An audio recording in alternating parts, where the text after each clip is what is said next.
in the National League, and tonight they'll try to make it back-to-back wins over the leaders of the National League West when it's the Padres and Braves here on Peachtree TV. Good evening, everybody. Welcome back to Braves Baseball. Ernie Johnson along with Joe Simpson. There are any number of ways to look at the way the Braves have turned this season around. There was a day in April, Joe, when only two teams in baseball had worse records than the Braves, and now only two teams have better records. They're both in the American League. And the last 10 days for the Braves, they've really been able to distance themselves from everybody else in the National League East, Ernie. With the Braves having won 7 out of 10, they've gained a full 5 games on the New York Mets, who have only gone 2-8. They picked up a couple of games on the Phillies. The only other team in the division with a winning record is the Marlins, having won 6 out of 10.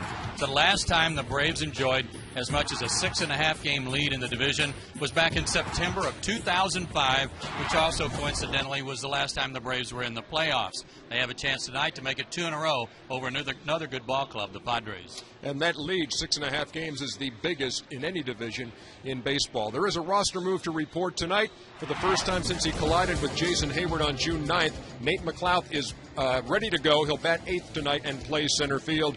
Gregor Blanco has been optioned to Gwinnett. When we come back, we'll talk pitching, specifically the bullpens of the Padres and Braves, here on Peachtree TV.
Series, a great start from Jair Jurgens and then solid relief work. Johnny Venners and Billy Wagner working the 8th and the 9th, not allowing a hit or a run as the Braves won the first game 4-1.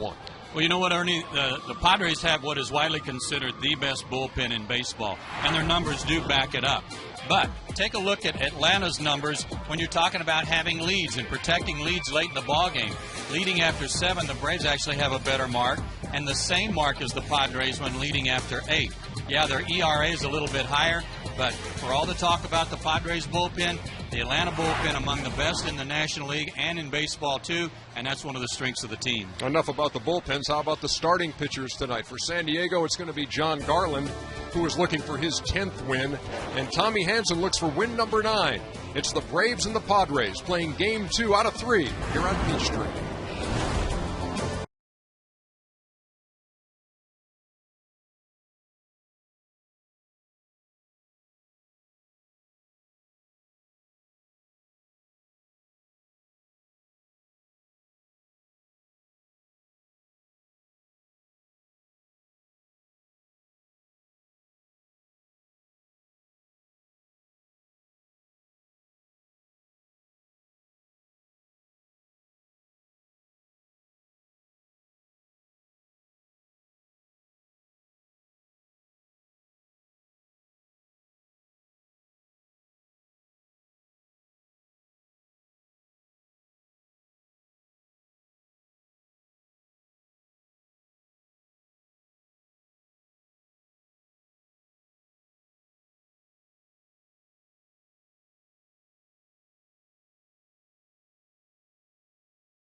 Hansen, and really nice start to this day today because the Braves wives put on the Christmas in July program, and so the presents were delivered today. Children's Healthcare of Atlanta over at Scottish Rite. Tim Hudson, there's Joe, and it's always a really a special time, isn't it, Joe? It's just a wonderful day, and if you can just brighten the day of some of these kids for just a few minutes, it makes it so worthwhile. Kim Hudson, along with Tim there in our group, in our section of the hospital that we toured, and Tim's so good with those kids and just has a good time with them. Really does fire them up when they see him walk in his Braves jersey. Yeah, Jim Powell, the voice of the Braves on the radio, was there as well, and Nate McLouth. Big day for Nate as he returns to action tonight. So salute to the Braves wives. That is an outstanding initiative that they put together with Christmas in July. It's 77 degrees, not quite as warm as it has been at game time, and partly cloudy around the ballpark in downtown Atlanta. We thank you for being with us here on Peachtree TV. It's time for the Atlanta Center for Cosmetic Dentistry Big Smile seat upgrade.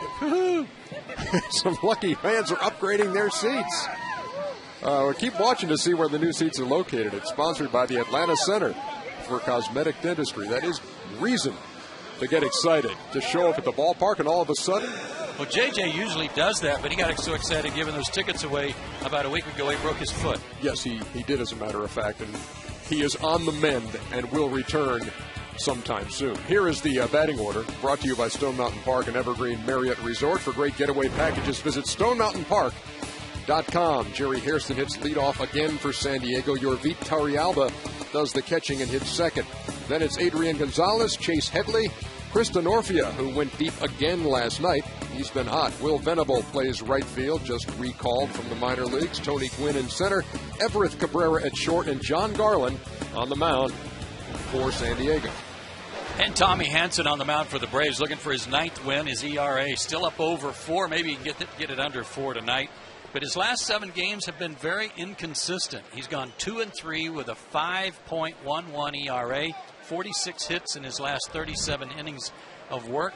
He's better than that. He knows that. He's just got to get a little more consistent with his command and not have to pitch behind in the count quite so much. Hopefully that'll start tonight. He beat this team on April 14th, 6-1.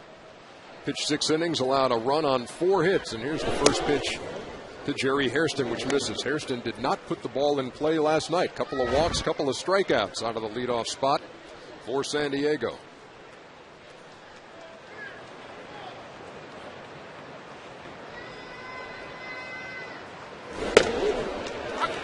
And they're at 94 to even the count at a ball and a strike. Tommy also, his last start, took that line drive off the bat of Ricky Weeks. Said it was off the inside of his left knee, off the kneecap. Did not come out of that game, says he's fine, and certainly did not miss a turn as he's back on the mound tonight. Hit hard and over Martin Prado into right. Here's the defense tonight behind Tommy Hansen, and it's a different looking defense because there's a right-hander going for the opponent. Hinsky's back in there in left field. Nate McLouth returns after so many weeks on the disabled list. Hayward in right. Jones, Gonzalez, Prado, and Gloss remain the same on the infield, as does Brian McCann behind the plate. Well, here's a guy we did not see in the opener of this series, Yorvit Torrealba, behind the plate tonight.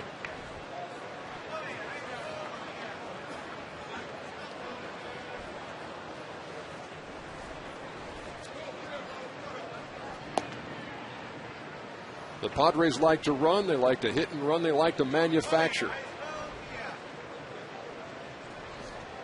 Brian McCann instrumental last night, gunning down 2 base stealers. He got Everett Cabrera in the 5th and got Hairston in the 7th.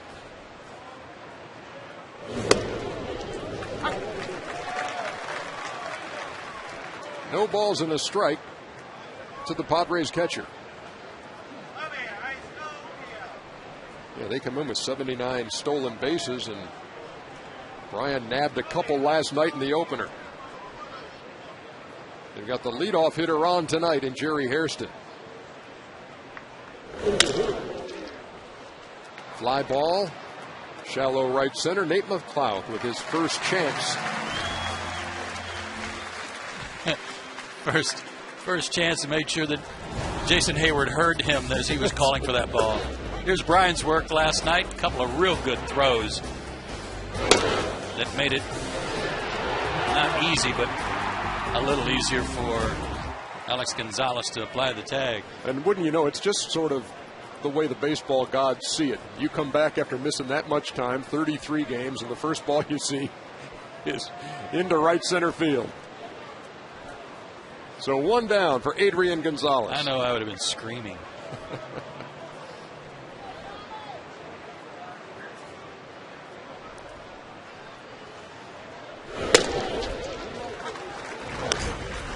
This was Nate after making the catch. Martin Prado was yelling at him too from second base. That's good stuff.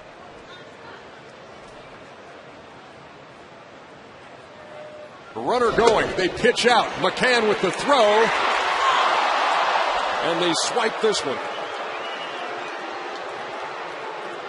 Jerry Hairston got in there. Throw was to the wrong side of the bag. That's what cost Brian on that occasion.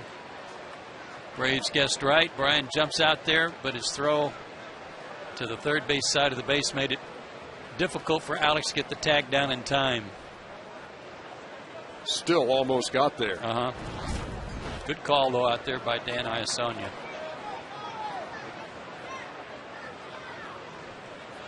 So a 1-1.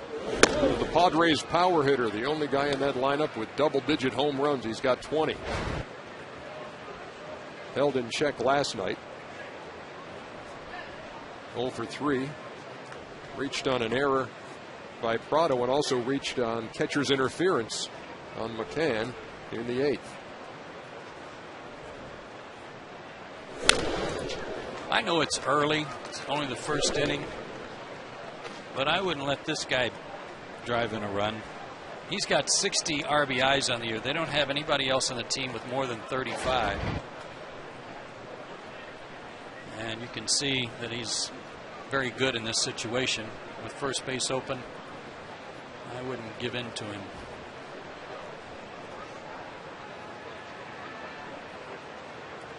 Gonzalez waiting on Tommy Hanson.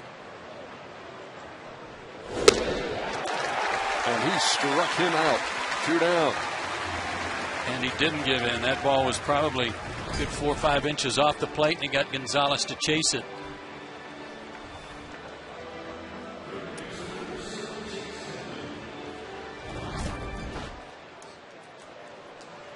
Now here's the Padres cleanup hitter, Chase Headley. 7 home runs and 33 runs batted in. Took an 0 for 4 last night. They're up there swinging. Last year it seemed like any time Tommy Hanson got in trouble, he was able to pitch around trouble, pitch out of it because of his good stuff. He hasn't been that fortunate this year. Opponents hitting 300 against him in RBI spots.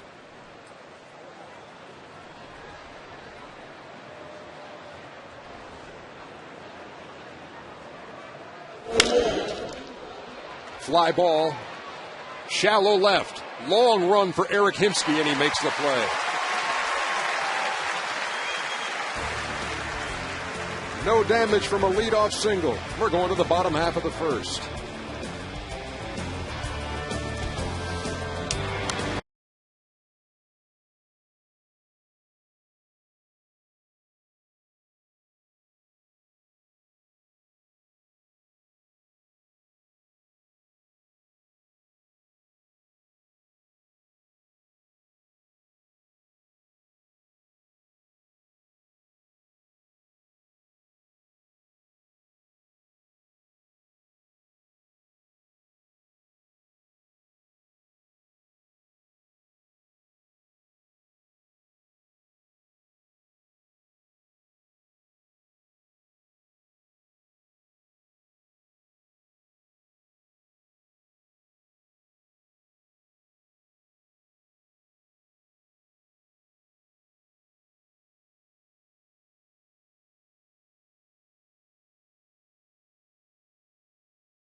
And here is the lineup that Bobby Cox puts out there tonight. Martin Prado again in the leadoff spot. Jason Hayward coming off that 3-hit game last night.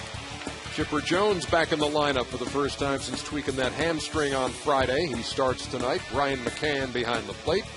Troy Gloss at first. Eric Hinsky in left. Then it's Alex Gonzalez, Nate McLeod, and Tommy Hanson.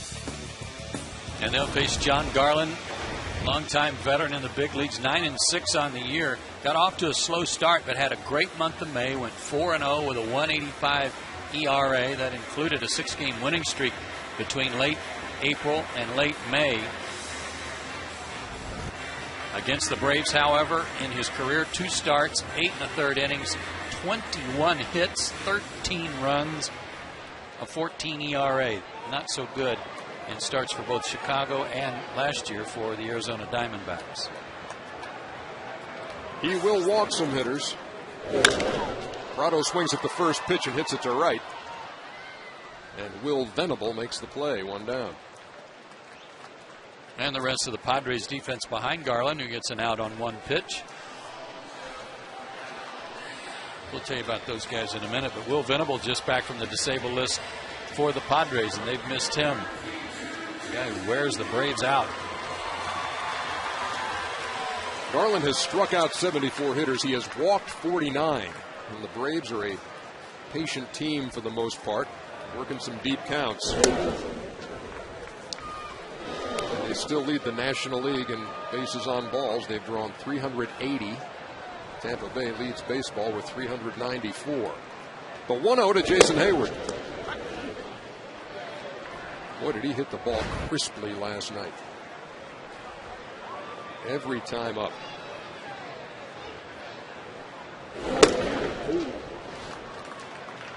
Ran it inside but missed, 2-1. Those 3 hits matching Jay Hayes' career high. He's done it 4 times this year. 2 balls and 2 strikes.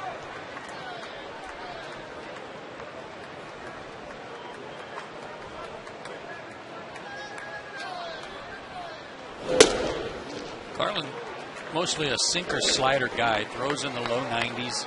He'll mix in an occasional breaking ball and a changeup, but he is primarily a sinker slider type. Good hack there. Garland also one of those guys you want to get to early if possible. His ERA much higher in the early innings. 5.37 in the first 3 innings, and from the 4th on, 1.56. He typically throws a lot of pitches early in the ball game too. He's a slow worker, very methodical. Jason takes a call, 3rd strike.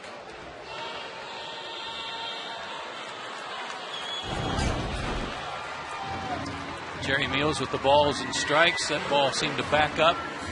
Jason gave up on it perhaps a little too soon, too close to take. 3-2. Well, here's Chipper. Back in that starting lineup tonight.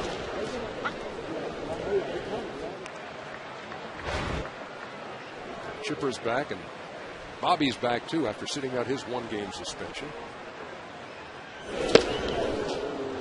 Took something off, and it's 0-2. I asked Bobby where he was last night.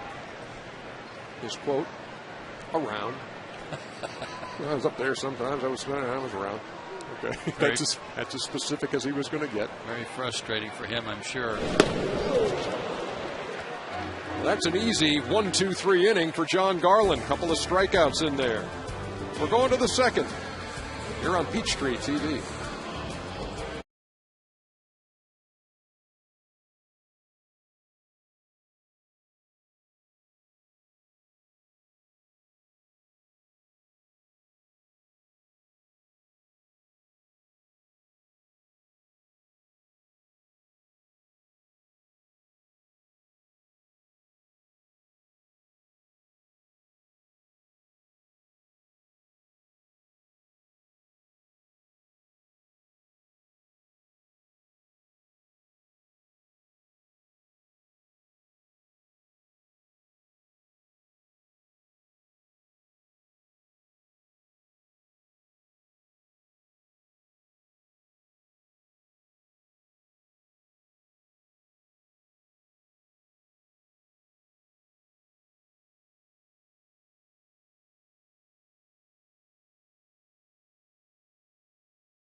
Turner Field for Game 2 of a 3-game set.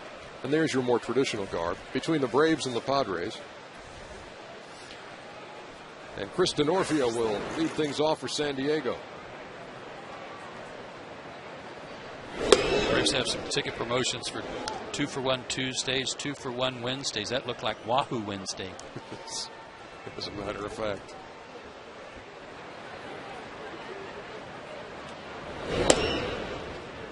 Two 2-0. Denorfia just turned 30 this month. Career has taken him from Cincinnati to Oakland and now to San Diego.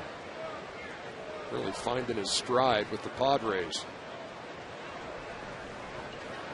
3 homers in his last 2 games, including last night. And Tommy falls behind 3-0.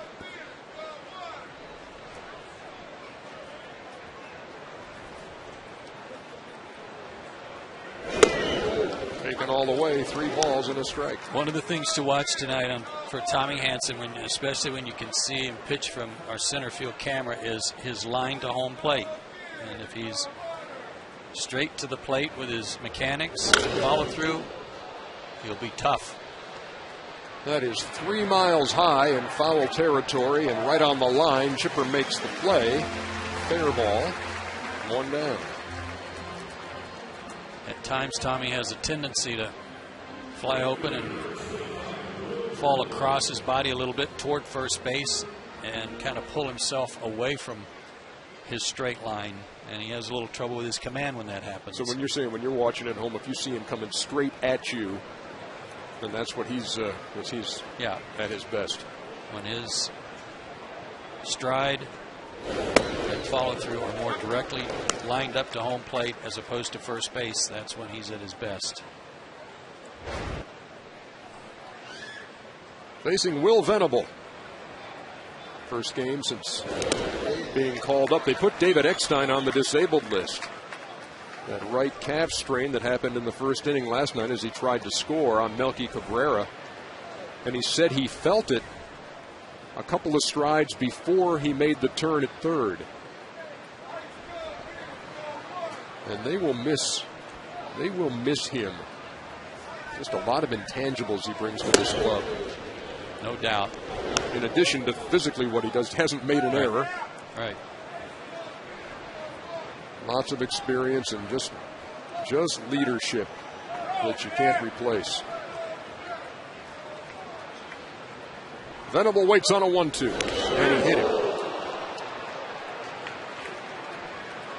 That might be an example of what I was talking about. Tommy just hit his 12th batter. Nobody on the team has hit more than 4. But when he starts pulling that pitch, and this time it looked like a fastball, trying to pull the ball inside, he can't keep it from running in on these lefties. And he hits him with a 1-2 pitch. So Venable is on, and he's got speed. 14 stolen bases. Tony Gwynn up there. There goes Venable on a delayed steal, and he's got it easily. What a smart play. Smart play. You've heard about a delayed steal. We just saw a perfect example of watching bounce, and then go. Nobody was covering until right at the last second, so McCann's got to try and make a throw to a moving target. That's all about timing, and that was done perfectly by Will Venable. Now a runner in scoring position for Gwynn. One of the keys to that, like you said, Ernie, is if you leave too early, the first baseman sees you break, and he alerts the catcher, or the second baseman does. If you're just kind of bouncing off, it looks like you're just taking your lead. Yeah, if you start too early, it's almost like you got just a bad jump. Yeah. Gwynn fouls it back to the screen. Stride, and then goes. Brian's already caught the ball, but he has nothing on the throw. Had to throw it flat-footed. And just hope that Alex got there in time to make the catch and have a chance to get him. talked about the little things this team does at the start of this series and how good they are at executing. And already, after being caught twice last night, they've stolen 2 bags here in the first inning and a third. 2-2 to Gwynn.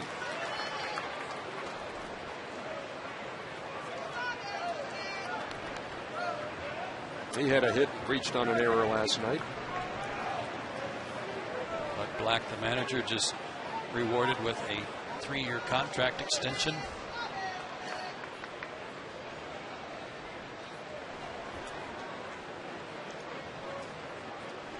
Venable leads as Gwynn waits on a 2-2, and Tommy took something off and struck him out.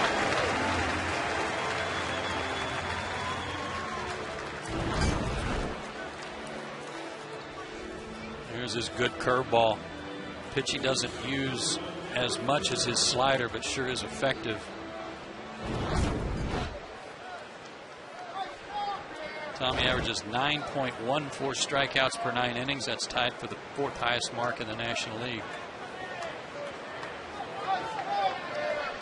Everett Cabrera, who's right around that Mendoza line at 204, and then promptly slaps the first pitch he sees into left. There will be a play at the plate. Ball's cut off. And the Padres lead at 1-0. Hinske came up throwing, but San Diego is on the board. Jumped on the first pitch fastball, and it was hit hard, but Venable runs real well, and the throw was a little off the mark. What could have happened that didn't happen was that Everett Cabrera didn't go to second base, and why, I don't know, because there was no one within about 100 feet of second to cover.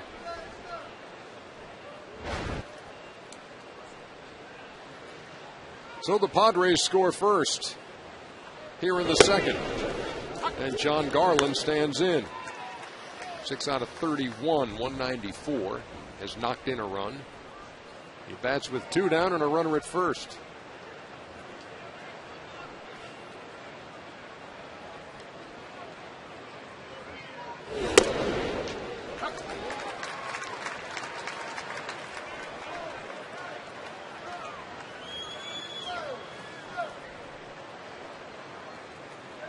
Padres scored first last night in the second with the long ball and did not score again.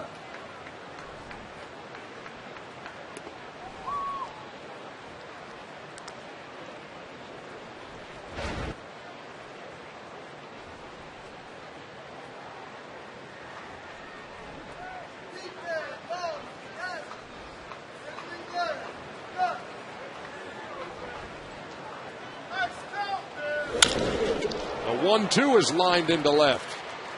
So John Garland with a single.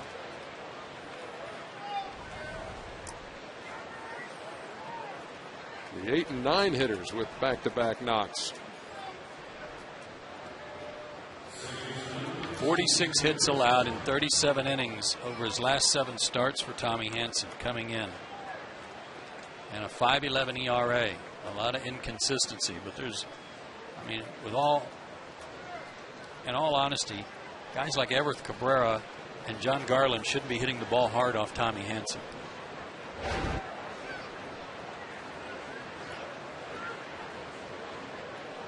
Here's Jerry Hairston, who singled his first time. They throw back, and Cabrera in on his stomach.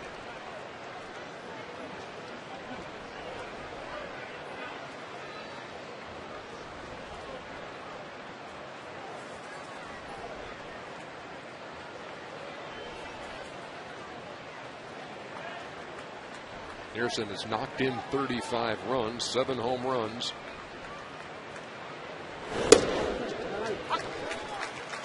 Takes a strike, and he's recently been Bud Black's choice as the Padres' leadoff hitter. That last pitch, Ernie, at 95, and it was very simple mechanics, very simple stride to the plate. He didn't try to overthrow it, and I mean the ball just exploded out of his hand.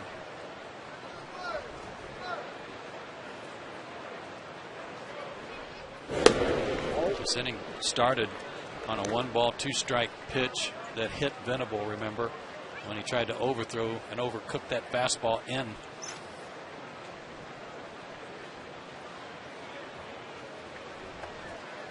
A lot of pitches early, something that's been haunting him in his last several starts, preventing him from getting deep in the ball game.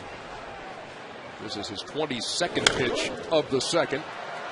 Popped up in foul territory, and Brian McCann gives it a look. Out of play. His last start for Hansen, 5 innings against Milwaukee. Took the loss, but he threw 84 pitches. The start before that, no decision at New York. 5 2/3 innings, 94 pitches. He's really had to labor.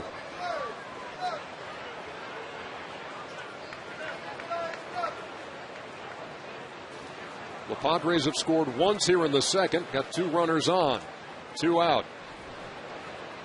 And a 1-2 count on Jerry Hairston. Cabrera dancing around off the bag at second. Hairston stays alive.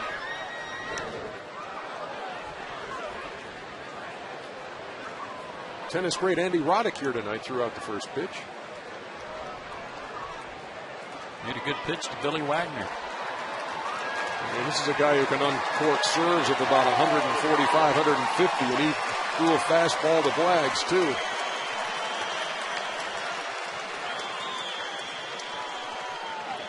Tommy trying to get out of this inning right here.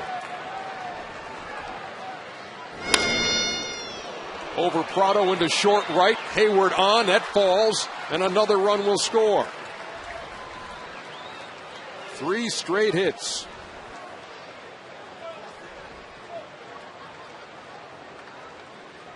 Got ahead of Hairston 1 and 2, and he fouled off a couple of pitches. And then fought this one off. That was a slider that he kind of went around, I think John Smoltz calls it a cement mixer, where it spins but it doesn't do anything, and Hairston able to fight it off for an RBI, his 36th of the year. So this is Padres baseball. Take advantage of a hit batsman. Couple of timely hits. Strung 3 together in a row, and it's a 2-0 game. That ball not well hit by Hairston, but got enough of it.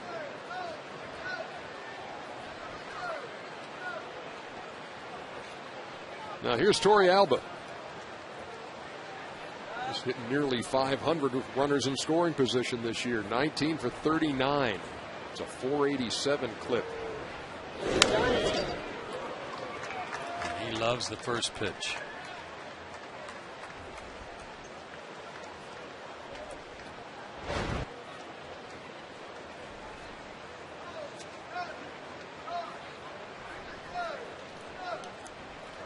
He's been a big part of the Rockies' success, getting them to the postseason 2 of the last 3 years.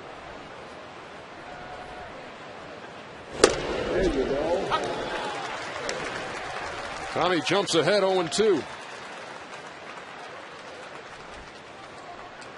Last year when he got ahead and had 2 strikes on a batter, Tommy Hansen's average against him was 146. This year it's 239. 239 doesn't sound like a whole lot, but it is when you're ahead in the count. The 0-2 tap toward Chipper. That should be easy, and it is. But the Padres jump out on top. They scored twice as we go to the bottom half of the second.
Have a question for us tonight, send an email, and if chosen, we'll answer it later in the game. Send your email to braves@peachtreetv.com, and please tell us your name. And remember that more saving, more doing, that's the power of the Home Depot.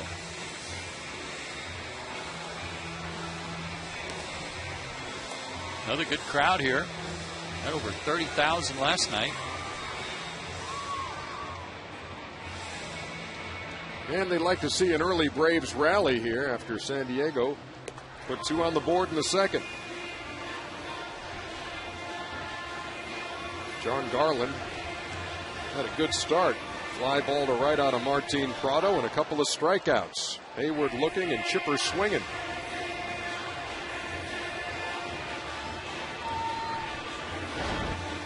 We talk a lot, Joe, about the need for shutdown innings and that kind of thing, and how a pitcher responds after being staked to a lead or given runs. And Garland's a good example of it. ERA of 1.97 in innings after San Diego scores. He faces Brian McCann. Grounds it right back to him, 1 down. Well, for a guy that is known to throw a lot of pitches early in the ball game and tied for 7th in the league with the most walks, he's getting a lot of outs early in the count. Prado swung at the first pitch, so did McCann.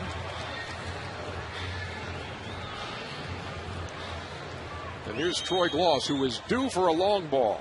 Last homer was June 19th.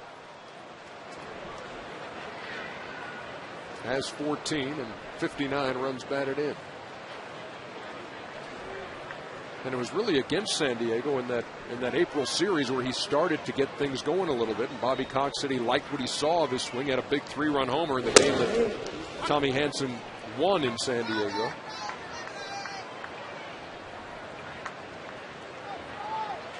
Got a couple of days off right before the break, try to rest his sore knees, and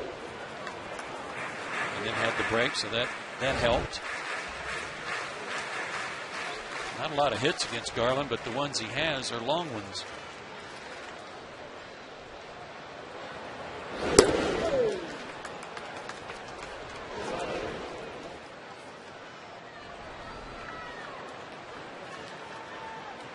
The 1,500th game of the career of Troy Gloss. To right. And wrapped up by Will Venable.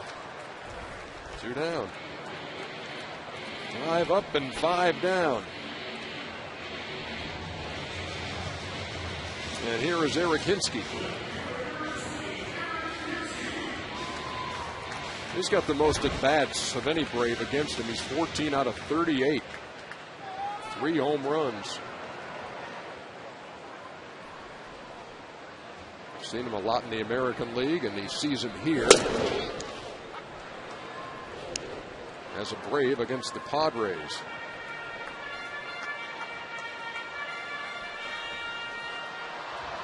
Garland won 106 games in the American League with the White Sox.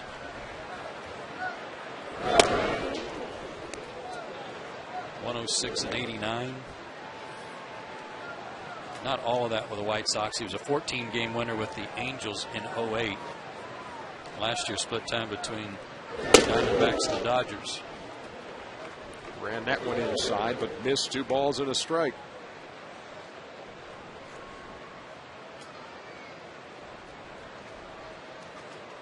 Hinsky's been a big addition. 7 home runs and 35 runs batted in.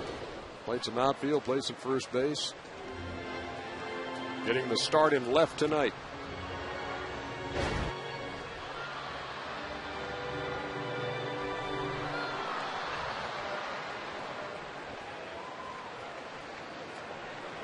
The 2-2. And the count is full. Braves looking for their first base runner against John Garland.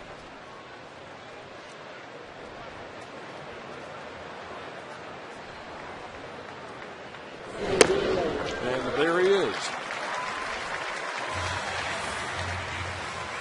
Tried to throw a changeup. That worked pretty well last night for Wade LeBlanc when he'd get behind in the count to throw his changeup, but Garland missed badly with it.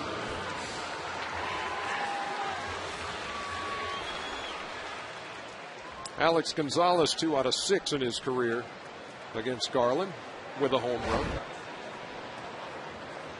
Looking for his first RBI and first home run as a Brave. It's 4 out of 17 wearing the Atlanta uniform.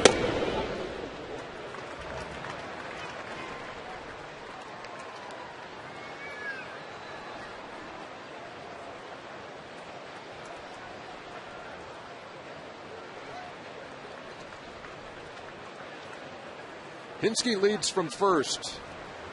Gonzalez waits on a 1-0. Fouled off down the right side and out of play.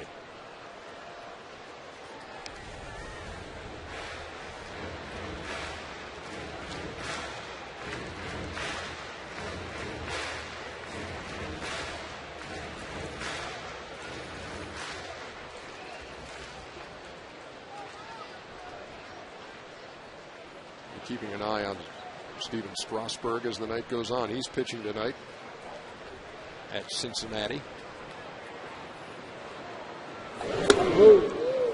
And the Braves will probably see him next Tuesday in the first game of the series in Washington.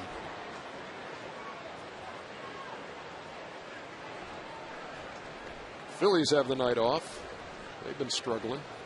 And the Mets went out to Arizona, taking it on the chin. They play again tonight. Yeah, it's a rough road trip. San Francisco, Arizona, and then back to play the Dodgers for New York.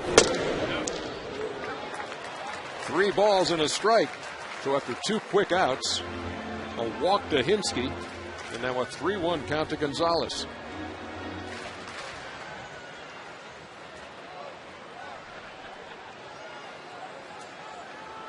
Nate McLouth waiting in the on-deck circle. Been a long wait for Nate.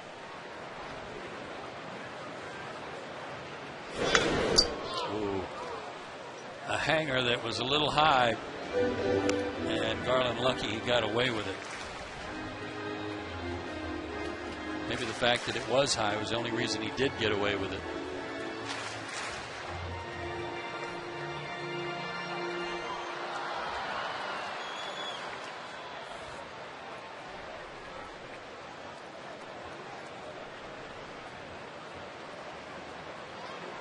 The wheels will be in motion on Eric Hinske on the 3-2. There he goes, and it's fouled off.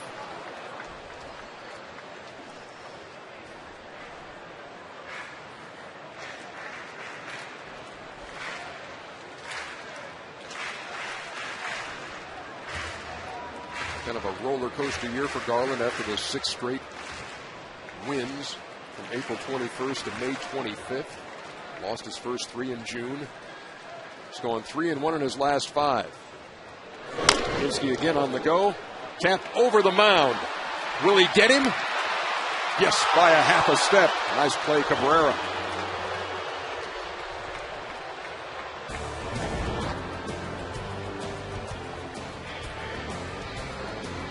By an eyelash at first, and it remains 2-0.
And this is the time you would prefer to see Adrian Gonzalez at the plate. Exactly.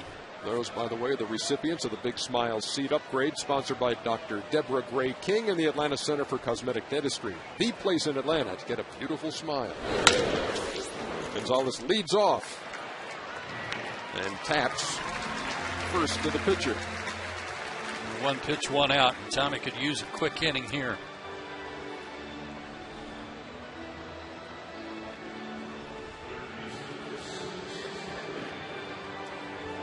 The 40th pitch of the game here in the top half of the third for Tommy Hanson, who faced 7 hitters in the second, and 2 of them scored. Here's Chase Headley. Sorry, what's his name? Headley. Thank you. For your Blazing Saddles fans.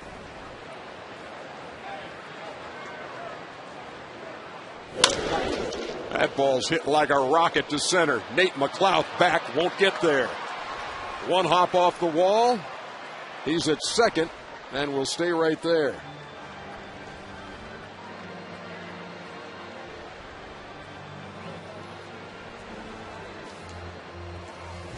Ball really jumped. His 18th double. Got a ball down and away from him and put a good swing on it.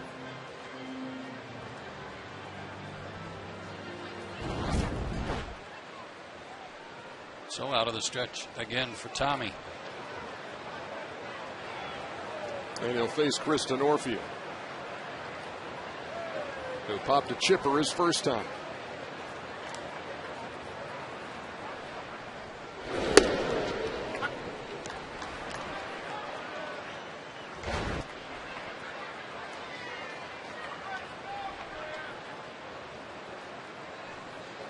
Denorfia, one of those guys who in time things have just begun to click for him.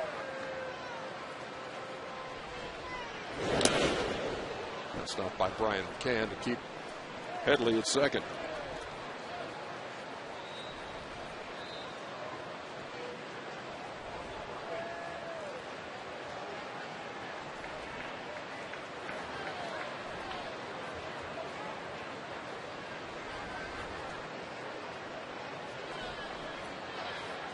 The 1-1.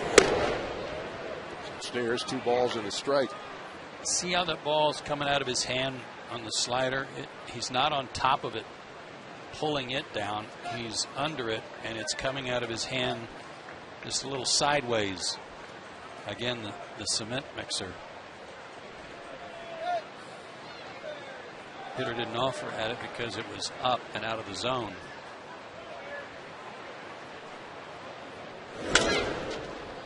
Count even 2-2 as Denorfia fouls that off. Here's the pitch before. Watch how the ball comes out of his hand like he's under it, and then he kind of throws around it. His hand goes around the pitch, and you're just not going to get enough break on it. If that ball is even a couple of inches lower, it is head for cover.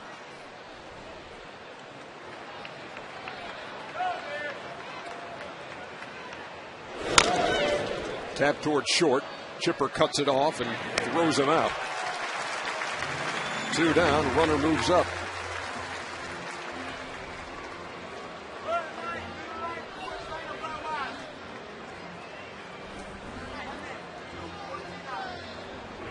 So here's Will Venable, and this is where the trouble started in the second inning.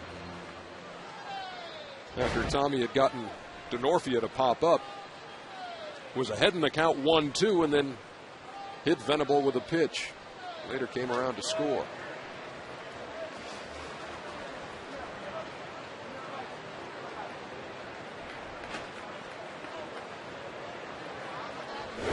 This guy in his career, 13 for 37 against Atlanta. That's a .351 mark. 13 for 37 with 5 homers. 2 of them came in the series in San Diego in April when he went 4 for 12. They have not figured him out yet. He's on the disabled list, missed a couple of weeks with a sore lower back. One of those valuable guys you can put anywhere in the outfield.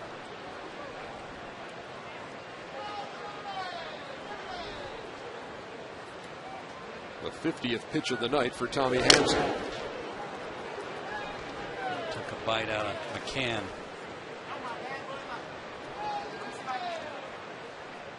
Back in 2008, Baseball America rating the talent in the Pacific Coast League. And this guy with the best strike zone judgment.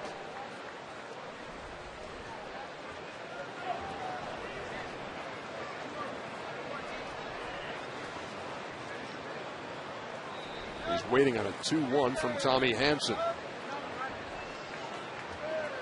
With a San Diego runner 90 feet away. It's already 2-0 Padres.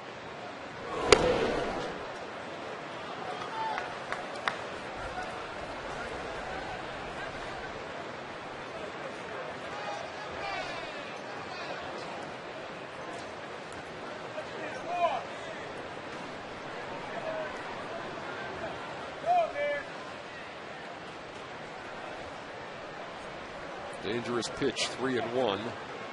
Tony Gwynn waiting on deck. Threw it by him at 95, and the count is full.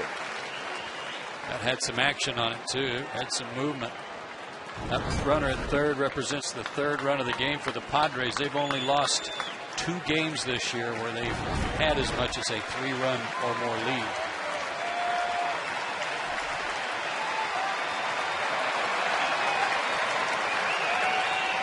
Count pitch out of the zone. Runners at first and third with 2 out.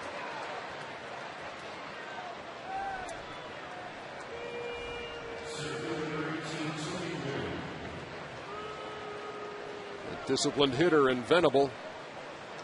Not fishing.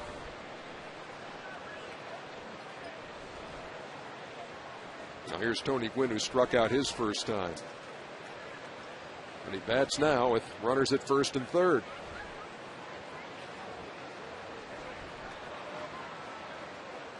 That stat you give about the 3-run lead is a tribute again to the pitching staff of the San Diego Padres, the way their bullpen is also set up, the way Bud Black uses them. And the fact that they just don't give runs away. They don't make a lot of mistakes.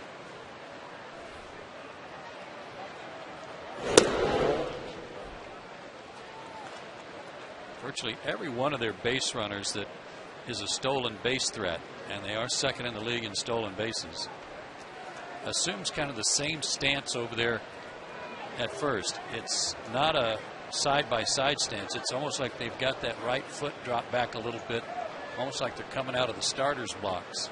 It's more of a track thing than a baseball thing. Yeah, they don't have their back turned to first base exactly, but it does create a little bit of a long turn if there's a throw over to get back.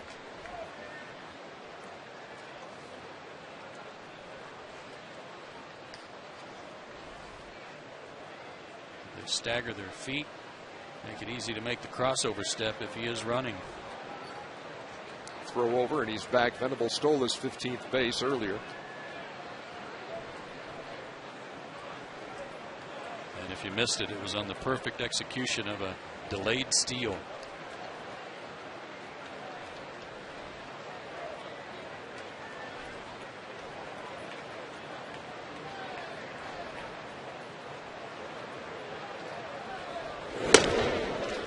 Misses with a 1-1. Uneasy last couple innings here for Tommy Hanson, who allowed 2 in the second. And there were 2 Padres out there with 2 down.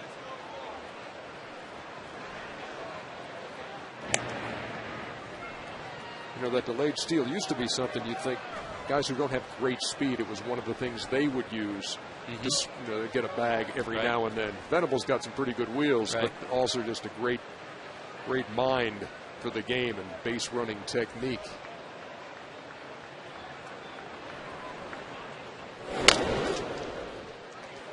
Count even at 2-2. If you didn't see it, if you weren't with us, here it is. He bounces off the bag.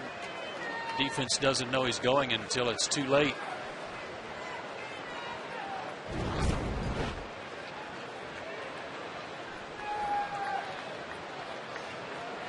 Two balls, 2 strikes, 2 outs. Top 3.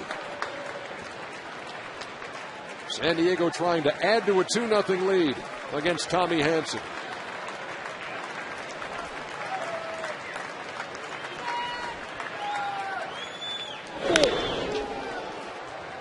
Gwynn didn't get much, but stayed alive. I tell you, Tony Gwynn's expanded his zone each of his 2 times up tonight, going after pitches that he doesn't want to take a chance on getting rung up on.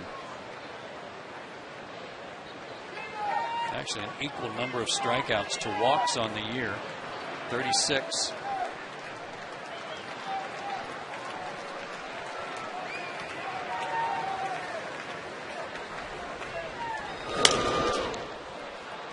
Pretty good at bat for the legend's son.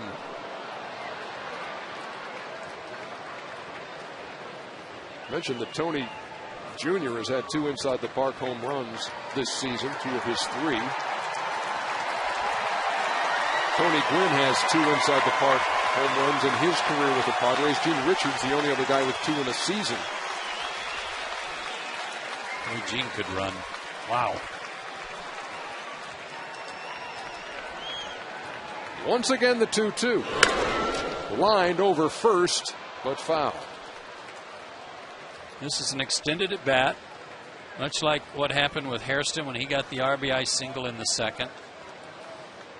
And it's frustrating for Tommy because he's not able to, with that good stuff he has, put these guys away and get it over with.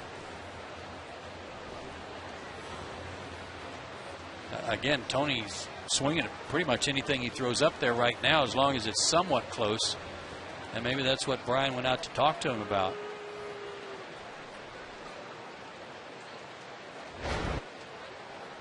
There you see it, 60 pitches here as he tries to finish the 3rd.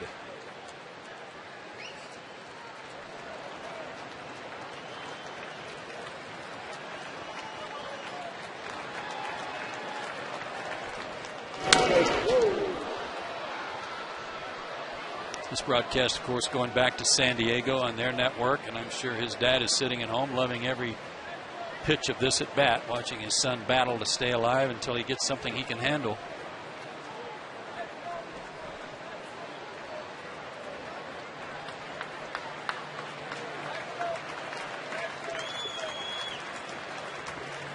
Here comes the 9th pitch of this at bat to Tony Gwynn. This was in the air to left, and Eric Hinsky makes the play. Took a while, but Tommy keeps the Padres off the board in the 3rd. We head to the bottom half.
if the Braves hit a home run during the third. Visit PeachtreeTV.com/contests for official rules and to enter for a chance to win. AirTran Airways, go. There's nothing stopping you. It's 8 o'clock to Dallas. Thanks, Joe. Hey, Nate McLeod. Welcome back. It's the first pitch to left. 1 down. Very disappointing for Gregor Blanco, I'm sure, to have to go back to Gwinnett, given how well he played for this ball club and how he contributed to a real good stretch of this season. But he had a tremendous attitude. I didn't get a chance to talk to him today, but everybody told me that he said, you know, I'll go down there and keep working and stay ready. There may be a need again soon where I need to come back up and do this again. So a great attitude by Gregor, and just really, it hurts me for him as well as he played. Tommy Hanson takes a strike from John Garland.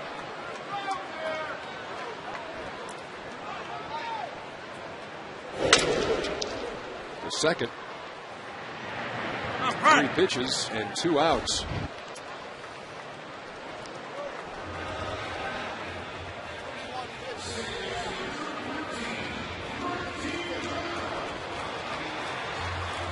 John Garland making it look very, very easy. Well, he's being smart right here. He's at the bottom part of the order, throwing strikes with the lead, trying to get Hanson right back out there.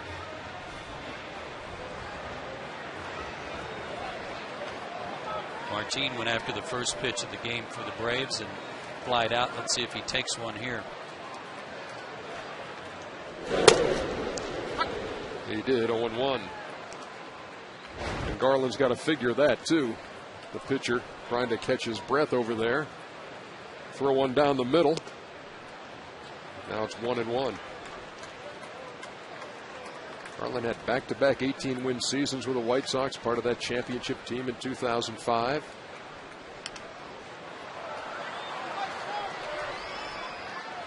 Well, for a guy who's got a reputation of being deliberate and a slow worker, he's anything but that tonight. Got a good rhythm going.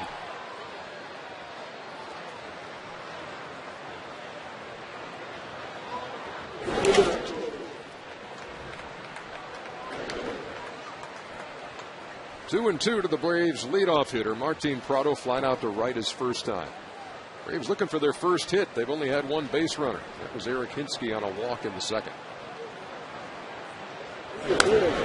Wow. Martin pulled that right out of Torey Alba's glove. Yorvi was kind of jumping up and down. I think the ball may have clipped him a little bit on the way by, but it was almost in his glove.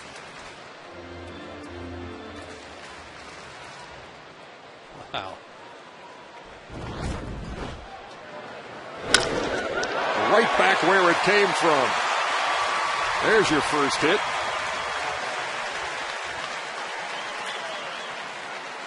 That one wasn't in the catcher's glove. It was almost in the pitcher's hat. Yeah. Throw it and duck. 6 straight games for Martin. And 128 hits, which leads the National League. Josh Hamilton leading baseball with 131. He has, if he stays healthy, a legitimate chance at the Triple Crown. So with 2 down, here's Jason Hayward. Takes upstairs, 1-0. Jason took a called third his first time.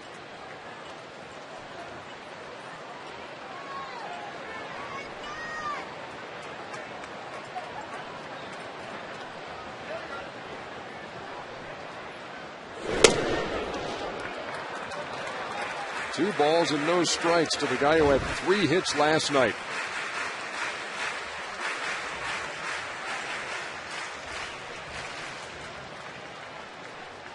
And 2 of those were doubles.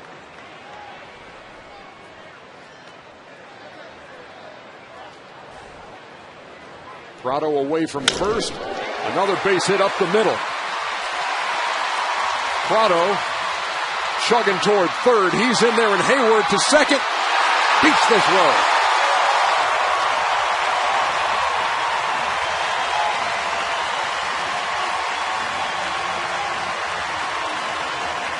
This was a poor decision on the part of Tony Gwynn. Good piece of hitting on the 2-0 count by Jason. Another laser to center. Gwynn was playing deep. Martin tried to go first to third, and he does. But Gwynn throws that ball on the run. He didn't get anything on the throw, and that allowed Jason a little extra time, just enough time, to get in head first. And that answers our question. Would he slide head first again? He just did. But throwing on the run from the outfield, never a good idea. So an opportunity here in the third. Braves down 2-0. But the tying runner's on for Chipper. He struck out his first time. Back up the middle, base hit. Prado will score. Here comes Hayward. It's 2-2.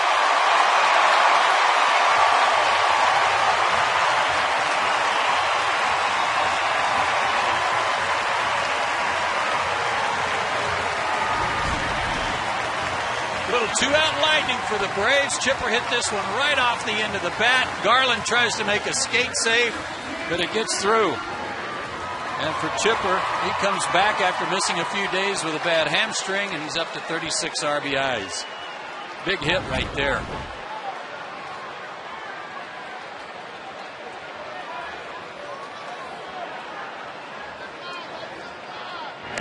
And the good hustle and good base running instincts one more time for Jason Hayward, taking that extra base, put him into scoring position for the second run.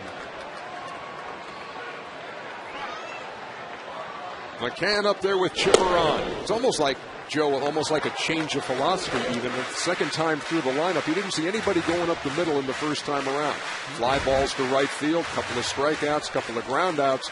3 balls hit pretty well right up the middle, and it produces 2 Atlanta runs.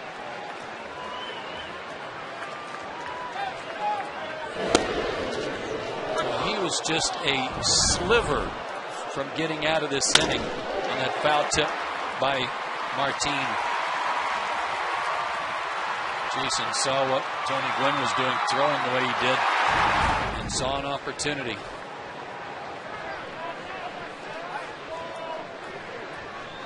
The 1-1 to McCann. 2 balls and 1 strike. RBIs number 35 and 36 for Chipper here in the third. Big 2-out hit.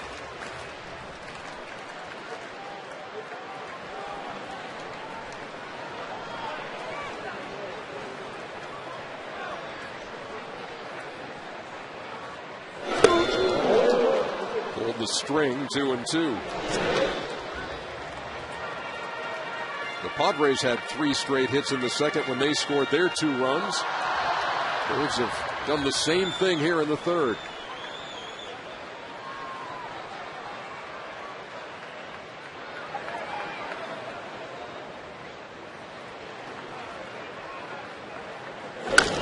Fly ball deep right. Venable back at the track. Forget about it.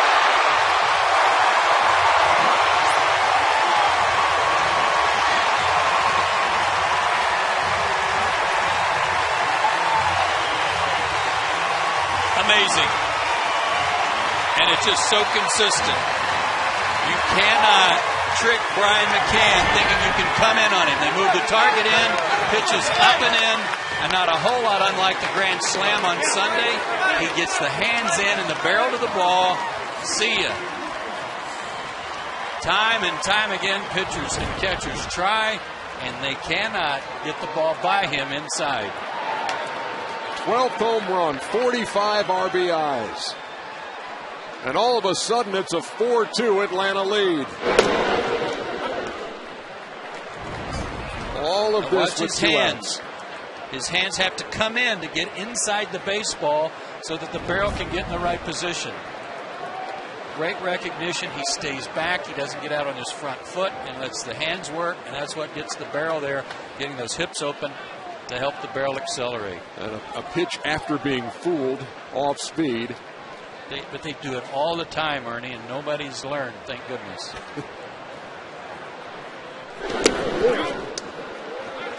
Troy checks his swing, and Mark Wegner says, yes, indeed, he did. The flip side to all that is that if you pitch him away and let him get his arms extended, Brian's got great power to left center. 1-2 now to Troy Gloss. Remember how this inning started, boys and girls? 2 outs on 3 pitches. And then single, single, single, home run. It is 4-2.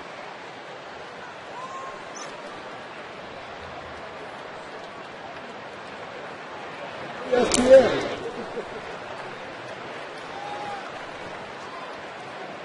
Garland's ERA, when you look at it by month, it's the May. He was 4-0 in May, had that good run through late April into late May. But his ERA updated in July to include the 4 runs this inning, over 6.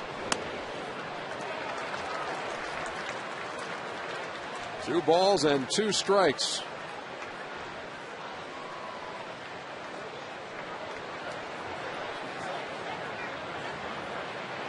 Garland running into trouble all of a sudden.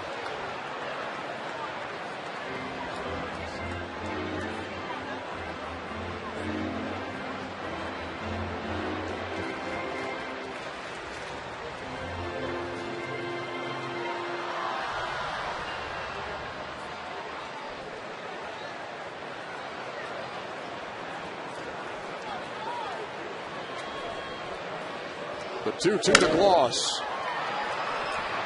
One more look at this swing, Ernie, and this is so hard to do, but watch how Brian stays back. He'll take his stride, but his hands stay back, and then he has to stop and then let his hips work and get his hands in to get the barrel to the right spot. But if his body keeps going forward and doesn't stop, there's no way he gets the barrel to the ball. The work of a professional hitter. Yeah, and he's just so good at it, and it's just not that easy. That pitch was up and in. And that's what 5-time All-Stars do. If it's down and in, you can kind of drop the barrel to the ball. See where his head was, too? I mean to tell you, that is a classic thing of beauty right there.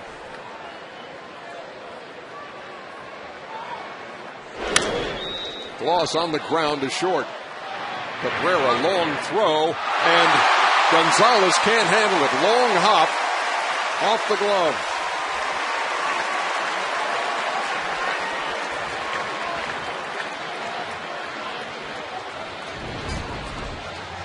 A rare error for the team that leads the National League in fielding. Just the 4th of the year for Cabrera.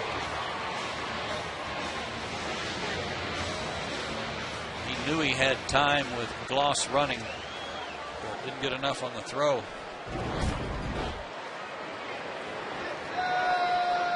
that helps extend the inning by making Garland throw a few more pitches. Here's Hinsky, who walked his first time.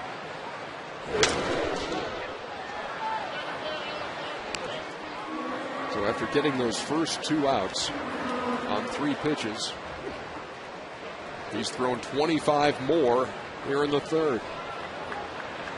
And lost in all this, it's an air trainer. Oh, got another winner. Oh my gosh. We are on a roll. What was the contestant's name? Jen. Woodstock. There's only one. Yeah, exactly. Lots of gyms in Woodstock. And the winner will be notified. We are on a serious roll. The Airtran home run inning. Well, that's like we always say, go. There's nothing stopping you. Nothing stopping you from entering the contest. Right.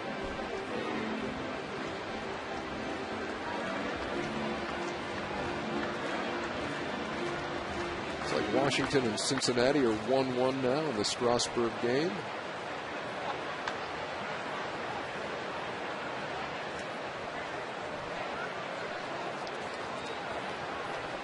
1-2 the count to Eric Hinsky.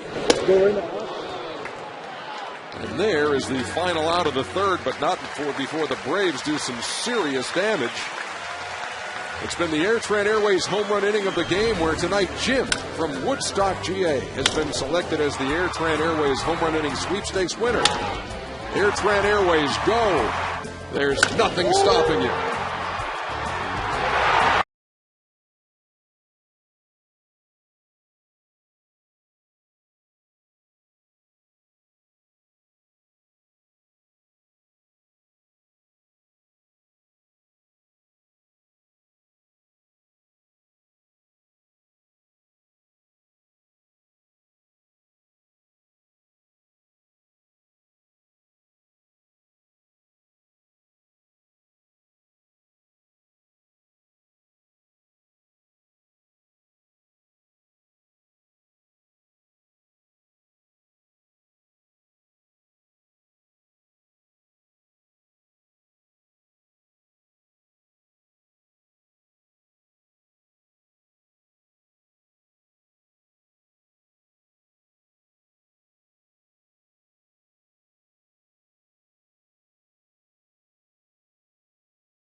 Head to the fourth.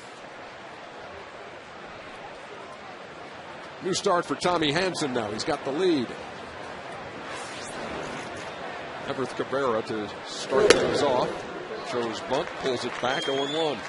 He could turn the tables on Garland and rush him right back out there with a quick inning.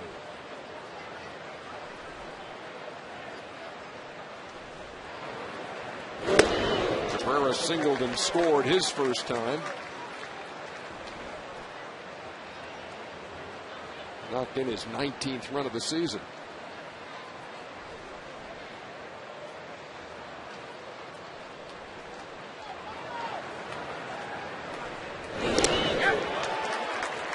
Tried to hold up, couldn't, one down.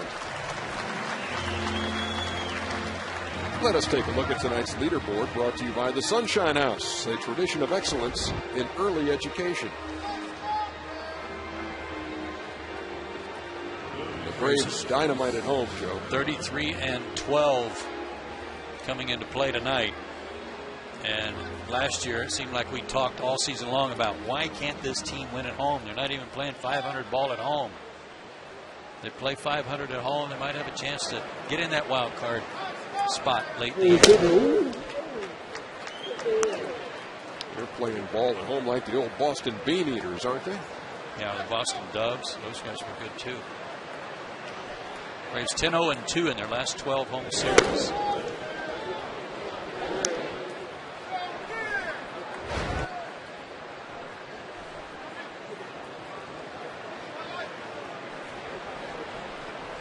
John Garland waiting on a 1-1 from Tommy Hanson. Grounded to the right side. Prado throws him out. 2 up and 2 down. Here's tonight's Toyota trivia question. Visit your local Toyota dealer today. Toyota moving forward. What is the highest season batting average by a second baseman in Braves franchise history?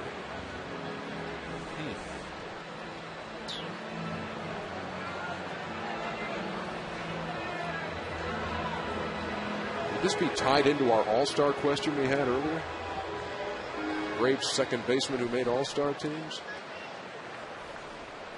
I think I know the answer, but I got to come up with the name. Does that make sense? No, not at all.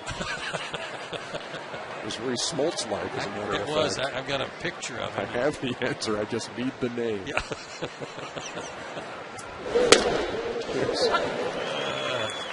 Jerry Hairston. Rogers Hornsby. That's my answer.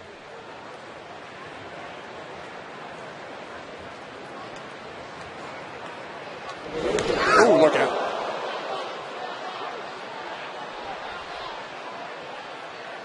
That pitch was up and in, and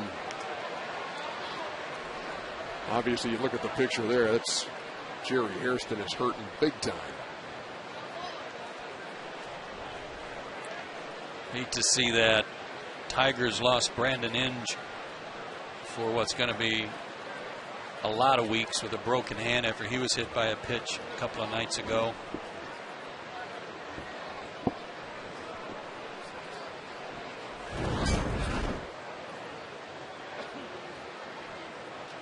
That looked like fingers that were pinned on the bat. 0-1 pitch. Just got away from Tommy up and in, second hit batsman of the night, 13th of the year. Yeah, that got fingers that were still grabbing the bat. You want to try to describe for the fans at home what that feels like? Well, I don't think I ever got hit on the hand like that. I got kind of grazed, but not on a direct shot like that where your fingers are just pinned against the bat. That can do some serious damage.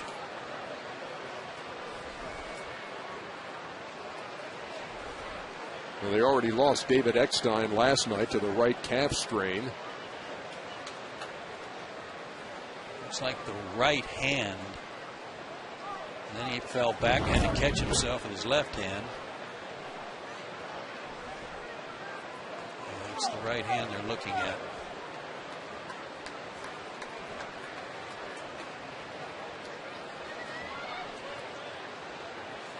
And still trembling.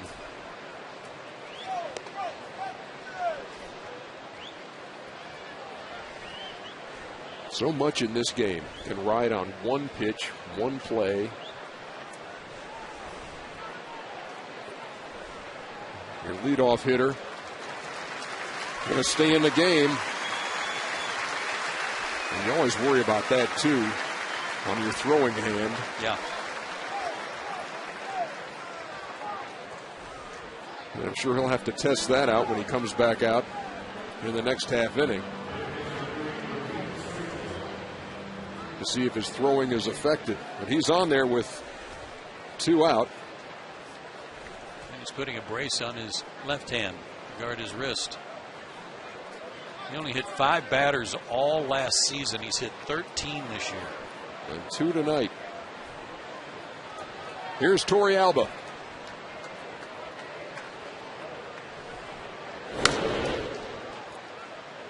Again, Torey Alba going after that first pitch. He's nothing out of 2. Flied to center. Grounded to third.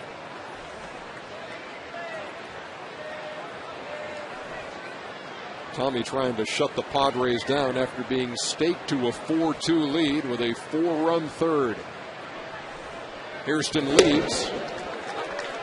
And 93 for strike 2.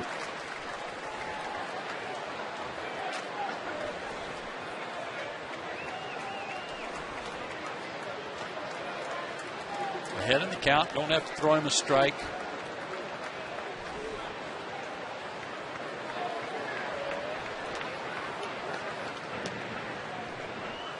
Hairston back. Adrian Gonzalez is on deck. Don't want him coming to the plate with 2 guys on. No, that was nice having him lead off the third inning.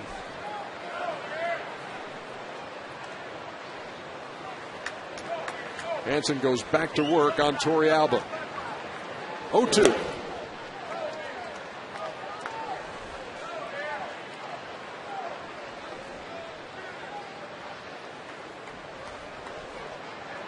Torey Alba's a good high ball hitter.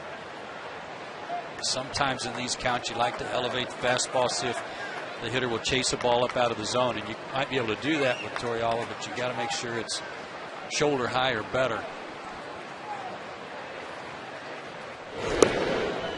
Curveball missed, and it's 2-2. Torrealba, one of the key figures, as you mentioned earlier, for Colorado on that run to the World Series, that magical year that the Rockies had, and everybody contributing.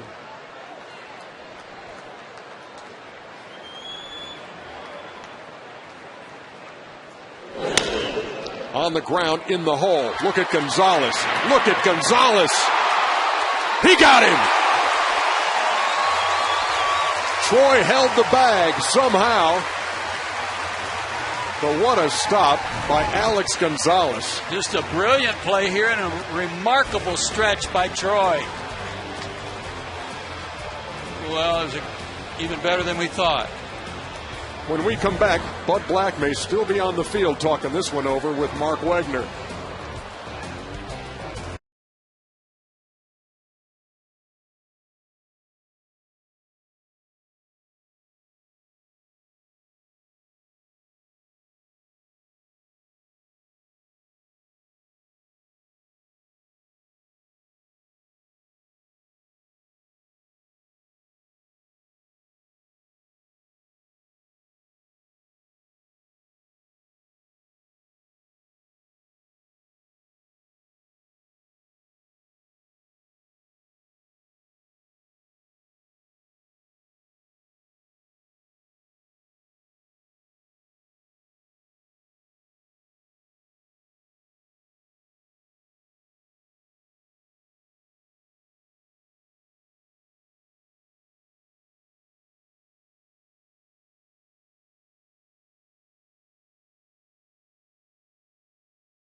Highest season batting average by a second baseman in Braves franchise history. Sticking with Rogers Hornsby. Survey says that a baby. That a baby. Hey, Halkalina. Face. Every time I get one right, Hal says it wasn't his question. I don't think it's necessary to use that kind of sign language with Hal. And there's another look at Troy Glaus trying to hold the bag with the toe. That's the way Jerry Hairston saw it. Yeah, and he had a good angle. Still giving Gonzalez a blue star on that one. What a stop. He is really fun to watch and short. Terry Pendleton reacted to his play last night where he went to a knee, got up, and he got a force out at second. Almost led to a double play. Said it was Ozzie Smith-like. A spinner to second. Hairston able to underhand that one to first. This is the play last night that Terry compared to Ozzie because of how quick he got up and fired back to Prado. And they darn near turned 2 on that. I watched him taking infield practice during BP, Ernie, and making his feeds to second. And I could stand there all day and watch that. Yeah. Because it is so lightning quick. I can recall watching Ozzie Smith take infield on numerous occasions where he would stand there and take fungos and then just throw no look behind the back to second base. He was amazing. There was only one wizard. Here's Nate McLeod. Swung at the first pitch he saw his first time and flied to left. Now, one of the things that Nate's been working real hard on with Terry Pendleton, even when he was on the DL, was trying to cut down on his uppercut. Line foul, 2-2. And there was a case where he had a better, more level swing on an off-speed pitch. But a lot of his strikeouts, I thought, early in the season came from him kind of collapsing on his back leg and really tilting up. And his chances of contact intersecting with the baseball were very limited because of that huge uppercut. 2-2. Broke the bat. The Texas leaguer falls.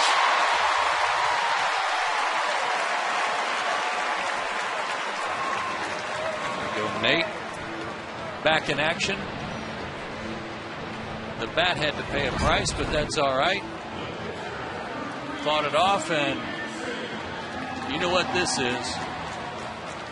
That's a little Ric Flair to right.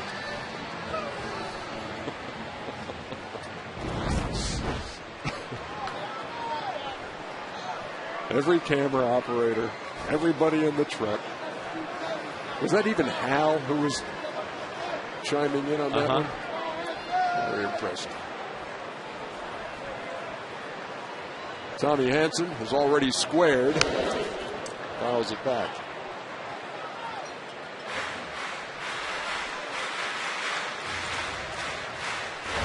Happy for Nate with that first base hit after missing 33 games. He can almost call this a new season, like a fresh start. This is the first game of the year for him. Tommy again squares, gets this one down. Gonzalez thought seriously about going to second. Sacrifice accomplished.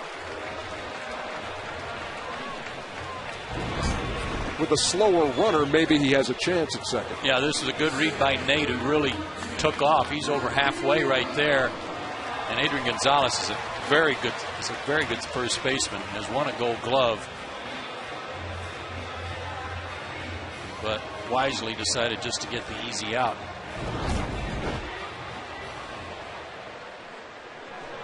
So a runner out there for Martin Prado, who jump-started the Atlanta third when there were 2 outs. He singled to start the 4-run rally.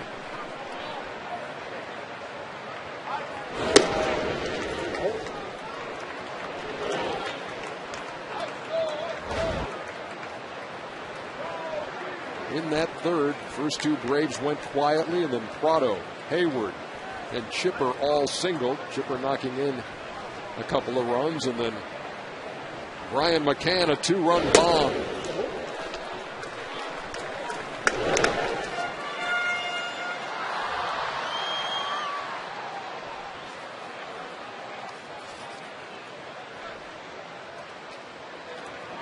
McLeod with a walking lead off a second. Prado waiting on a 2-0. Count in his favor. 3-0.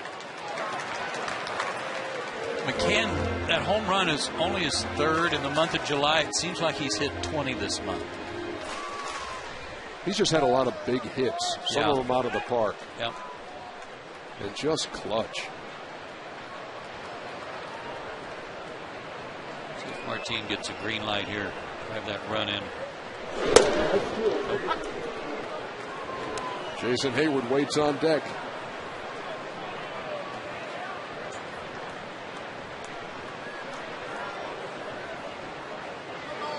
Martin came in hitting .376 at home, best home average in baseball. He's 1 out of 2 tonight.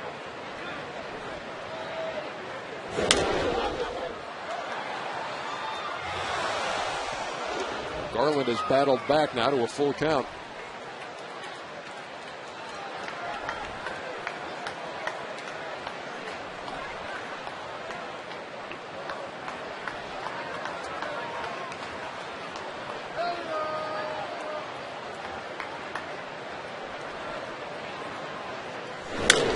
Off speed, hit hard to third.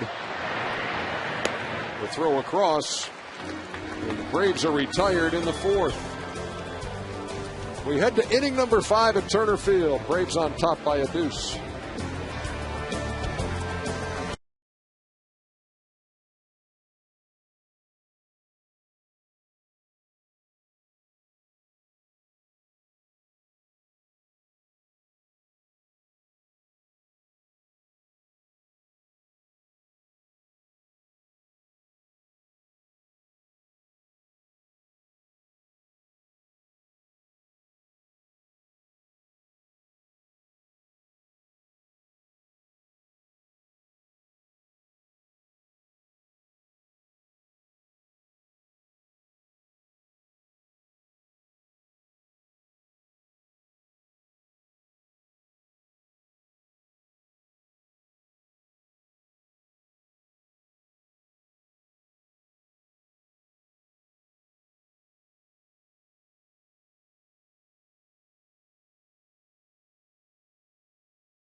#1 in customer satisfaction nationwide for 6 straight years. Experience all the comfort and amenities you expect at an unexpectedly low price. Jameson Inn's Live Large, Pay Less. That's a pretty shot. That away, guys. 4-2. Braves leading the Padres in the top half of the 5th. Ah, Venice. Or thereabouts. Once again, this is where you want to see this guy hitting. Leading off the inning, Adrian Gonzalez.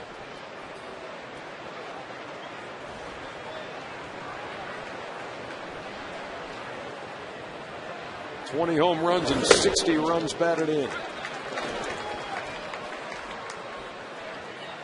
He's walked 53 times this season, which is number 6 in the National League, but has not walked in this series.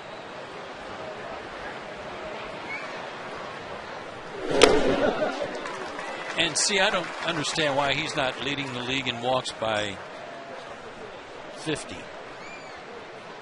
With all due respect to Chase Headley and anyone else that might hit behind him, wouldn't you rather face anyone else in their lineup other than Adrian Gonzalez in key spots? That will chase another bad ball. One of the best at bats of the night for Tommy Hanson right there as he strikes out Gonzalez. Time to take a look at the SunTrust Solid Performance, brought to you by SunTrust. Live solid, bank solid. Team ERA, the Padres showing the way, but the Braves not far behind.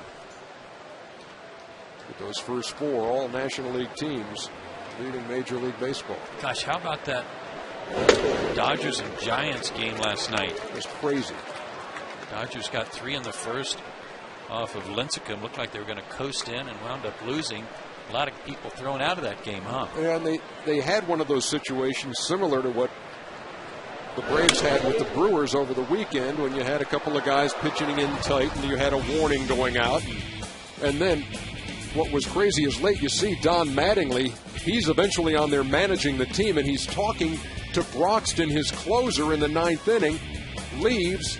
And then he was asked a question by James Loney, the first baseman, and went back to the mound. That was 2 visits, and he had to yank Broxton.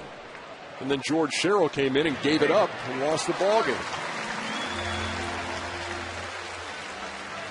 Rule 806D. There's Sherrill giving it up. A manager or coach is considered to have concluded his visit to the mound when he leaves the 18-foot circle surrounding the pitcher's rubber. Meaning if you walk off the dirt onto the grass, turn around and go back, that's a second visit, and that's what Mattingly did. And there was even, not everybody knows that. You know, before the game today, it was being discussed around the Braves dugout, and a couple of players said, "Oh, I thought it was the first base. I thought it was between the lines. I thought as long as you hadn't crossed." You leave the dirt, here comes another visit. But Joe Torre had already been ejected from that game along with Clayton Kershaw after Kershaw hit a batter after the warning had been issued.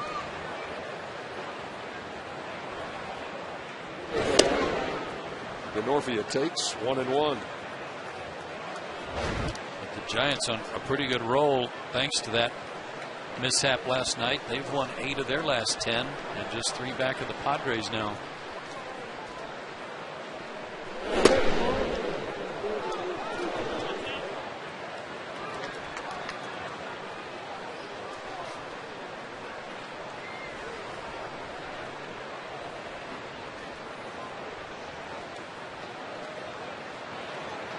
Two 1.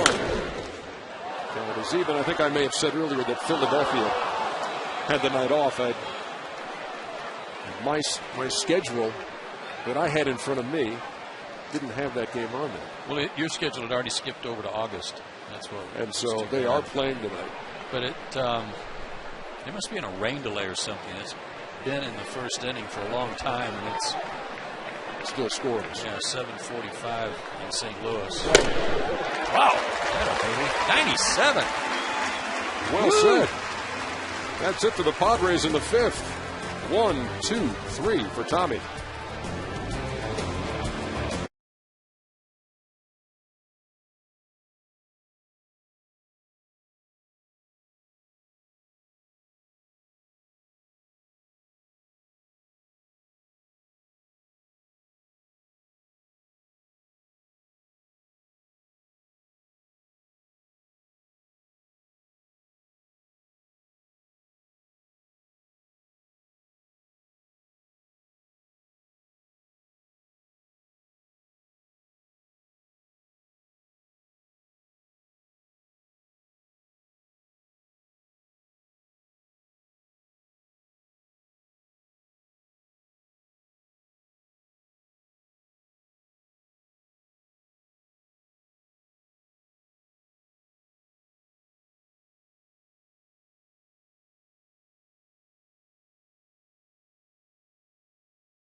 Brian McCann All-Star MVP 10-game plan today.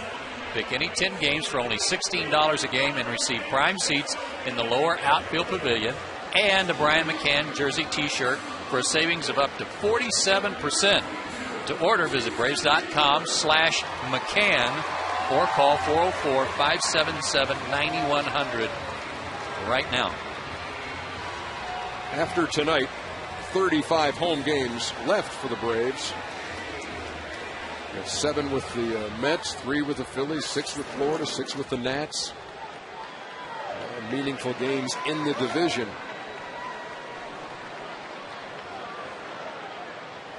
Here's Jason Hayward leading off the 5th. He was part of that outburst in the 3rd. A 2-out single. And he and Prado came around on Chipper Jones' 2-out single. Boy, the Pirates, 11 runs last night against Milwaukee. They're making up for a season's worth of frustration. They lead tonight 11-3 in the 6th. And they hung on last night to win that game 11-9 after scoring 9 in the 1st. Grounded to first. Gonzalez gathers and throws to Garland, 1 down.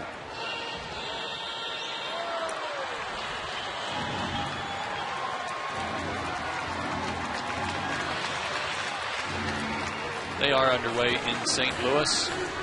No score after 1. Jaime Garcia back off the disabled list for the Cardinals. They did have a brief rain delay, however. That's why they're only through 1 inning. Washington beating Cincinnati 3-1. Steven Strasburg starting that game. 7 strikeouts through 5 innings. Alcaluma tells us for the Phenom. Good change. Threw a good change up to Chipper in the 3rd inning, but he got it right off the end of the bat and had enough on it to get it into center field to tie the game up.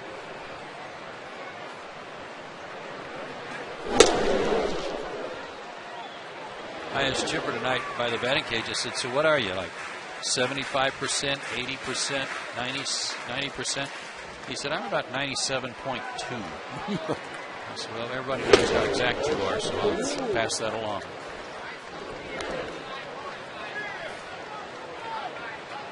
Picked up RBIs 35 and 36 in the 3rd. Match with 1 down and nobody on. To first again. 3-1 in the book for the 2nd straight play.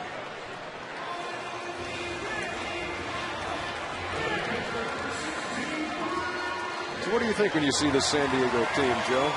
Is this a team that can hang on to that top spot, or do they not do enough offensively? Can you ride that pitching? You can.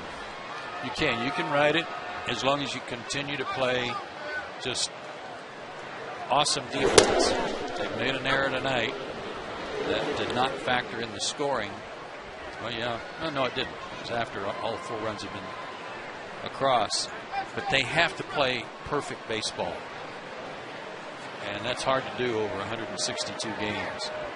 But when you've got good pitching, just ask the 91 Braves about how that season and how this organization turned around thanks to good pitching and defense. Ho-hum. Yeah. The machine is at it again. He's 2 out of 3.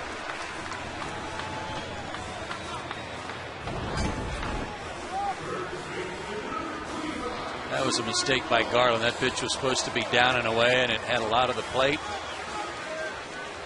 Brian just slapped that one to center. But one of the things about the Padres that Hal just handed me, Ernie, is that they're virtually a 500 team against teams that are 500 or better. They are really whipping up on the sub 500 teams, and that's what good pitching will do, is hold those teams down. Their division, of course, they got to play a lot of games over there, has 4 teams with winning records. Padres, Giants, Rockies, and Dodgers. So that's going to be a difficult task within the division just to keep your head above water.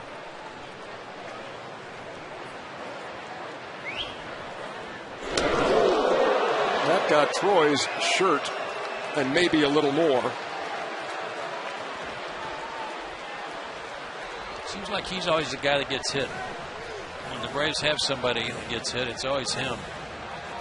Certainly was the other day in the midst of that Milwaukee stuff.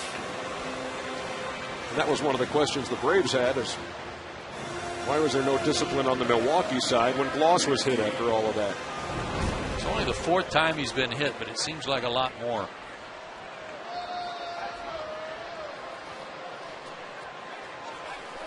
It's like it almost undressed him. Uh-huh.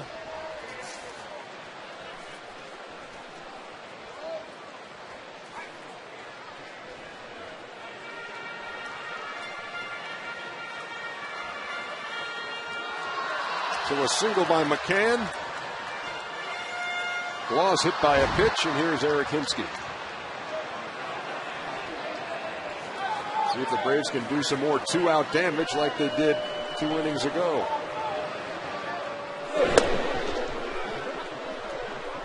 The Padres against their own division. They're 7-2 against Arizona. Losing record against Colorado at 4-8. Only 5 games with the Dodgers, and they're 1-4. But against the Giants, another good pitching, light hitting team, they're 7-1 against San Francisco, including a 3-game sweep at San Francisco earlier. You compare in the standings, you saw the Braves 6.5 up coming into this night. There are 4 teams within 6 of the lead in the National League West.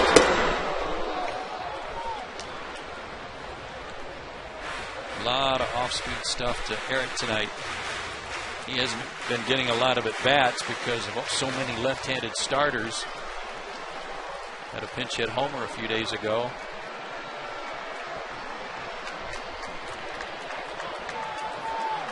He's in an 0-2 hole against John Garland.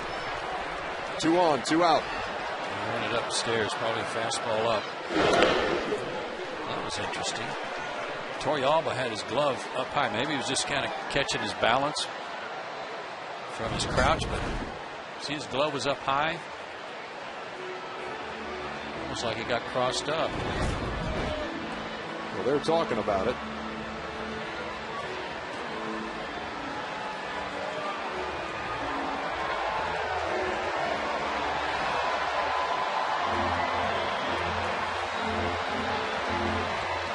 When he and Cabrera spoke, and Cabrera relayed it to Hairston.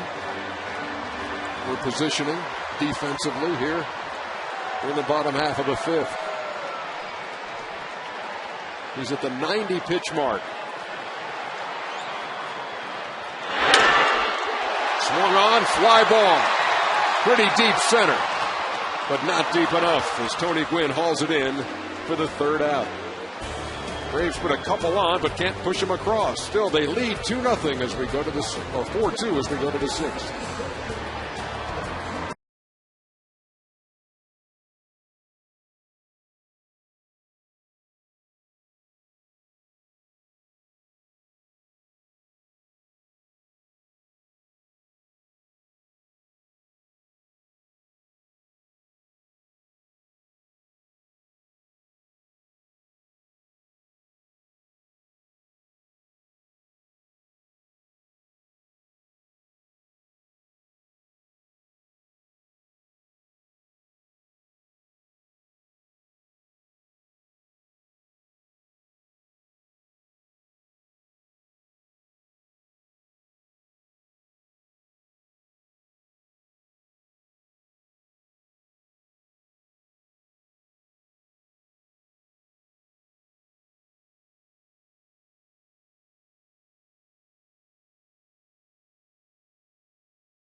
And the Braves up by 2 over the Padres as we move to the 6th.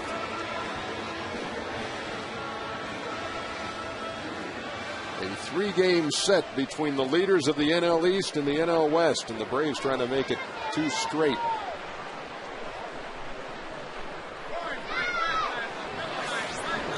It was 4-1 last night. It's 4-2 tonight. And Hanson starts Venable off with a strike. Tommy allowed 2 runs in the second. Padres had runners at first and third in the third, but could not score. 0-2. Had to fight hard in the first, second, third. Hit a batter in the fourth. Finally had a 1-2-3 inning in the fifth, and seems like he's feeling comfortable and snapping off a few good sliders now. He has struck out 3 out of the last 5.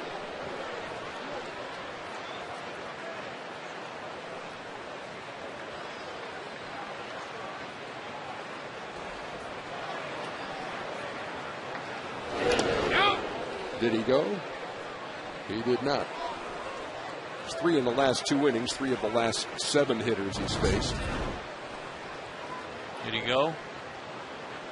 No.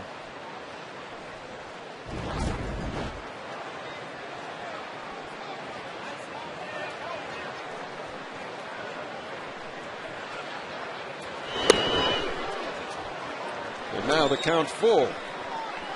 To Will Venable leading off the Padres 6th.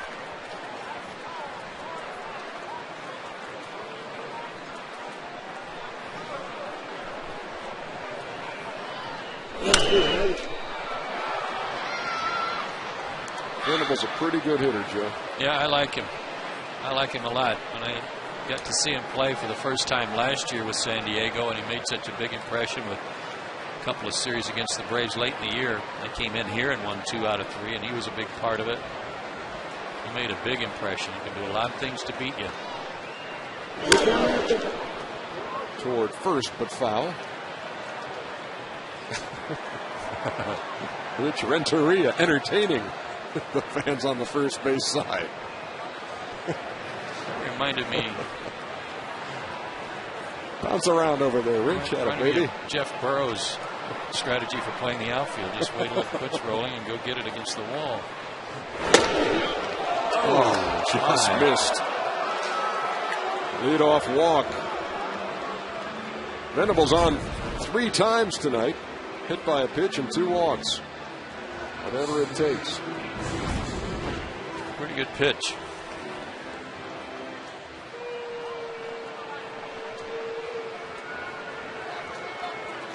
So San Diego has the tying run at the plate in a 4-2 game. Nobody out here in the 6th.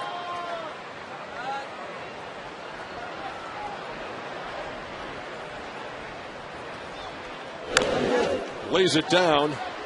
Hanson hurries and just does get him.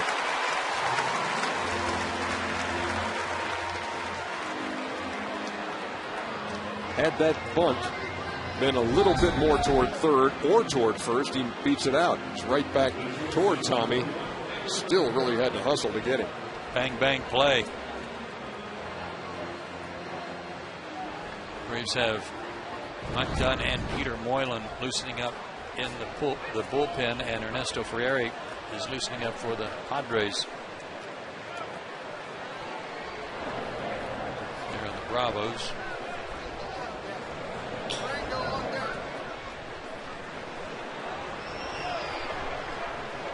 There's Cabrera, the shortstop, and Hanson looks Venable back. This guy doesn't do a lot for you at the plate, but lately he's been doing okay with a stick. Got a hit tonight. Sits safely in 5 of his last 6 games. Yeah, that's why I said what I did, and I know he's a very good fielder. But it's guys like this that Tommy Hanson ought to eat for breakfast. With his stuff, especially in RBI situations, be able to really get after him. Grounded to second. Prado throws him out. Runner moves over, so there's a Padre at third with 2 out. All right, we didn't get to see him last night, but tonight we get to see Louis Durango. I'm glad this is making your night. It's I'm all over this. Yeah, it's like a scene in a movie when you're playing an opponent and the bad cleanup hitter comes up, and what's his name? Louis Durango. Well, like the new sheriff rides into town and says, "I'm looking for Louis Durango." And you know where he is. Meantime, Roger McDowell says, "Here's how you're going to pitch Louis Durango." Louis Durango is 7 for 15 since he got called up with a couple of stolen bases. He's 3 for 4 as a pinch hitter. All of his hits are singles.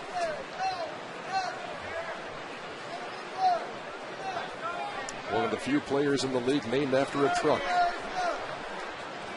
Wow. Yeah. Hadn't thought of that. He bats with 2 down. And a runner at third.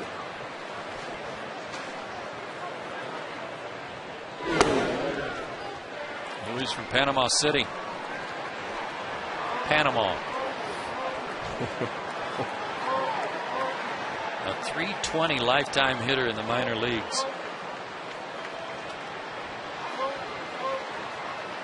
13 career major league hits, 7 of them infield hits. He can run.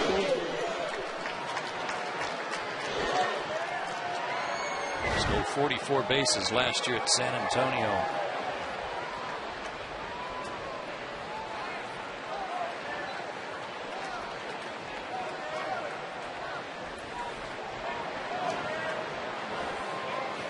This will be the 100th pitch of the night by Tommy Hanson. It's a 1-1 to Louis Durango. Right back to the mound. And there was your Durango moment. Get out of town, Louis Durango. You're too good.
Schedule brought to you by AirTran Airways. Go.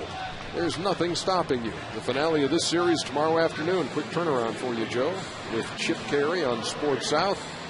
Friday in Florida on Sports South. Saturday at 7:10 on Sports South. Sunday, Fox Sports South. And then Tuesday, August 3rd, against the Mets. We're on Peachtree TV.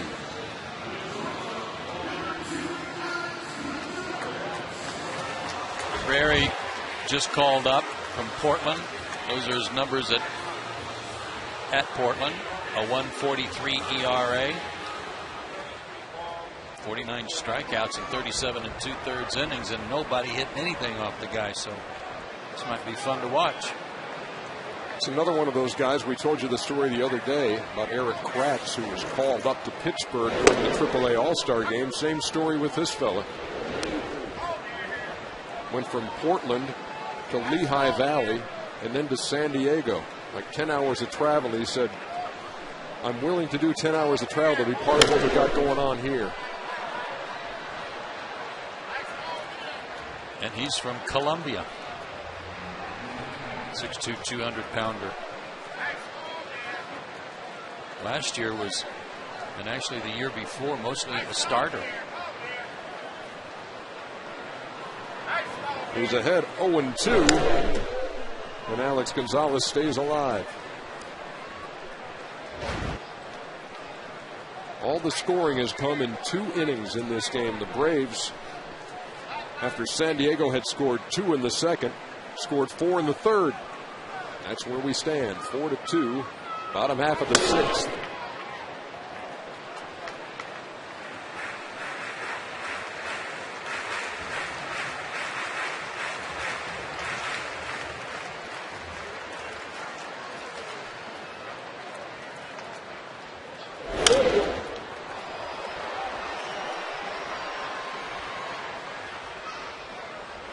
Fastball's been around 93, 94.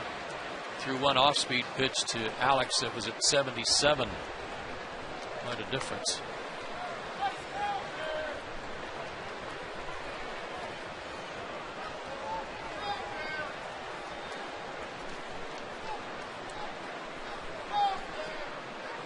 Alex 0 for 2 with a couple of groundouts. And works the count even, 2 balls and 2 strikes.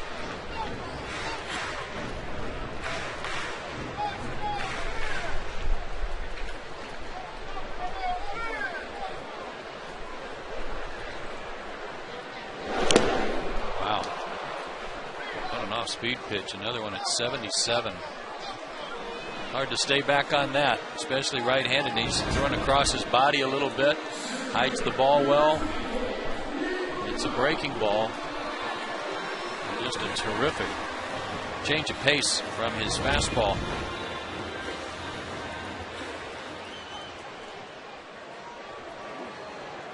So 1 down for Nate McLouth, who is 1 out of 2 in his return. Flight out to left and had a broken bat single in the 4th.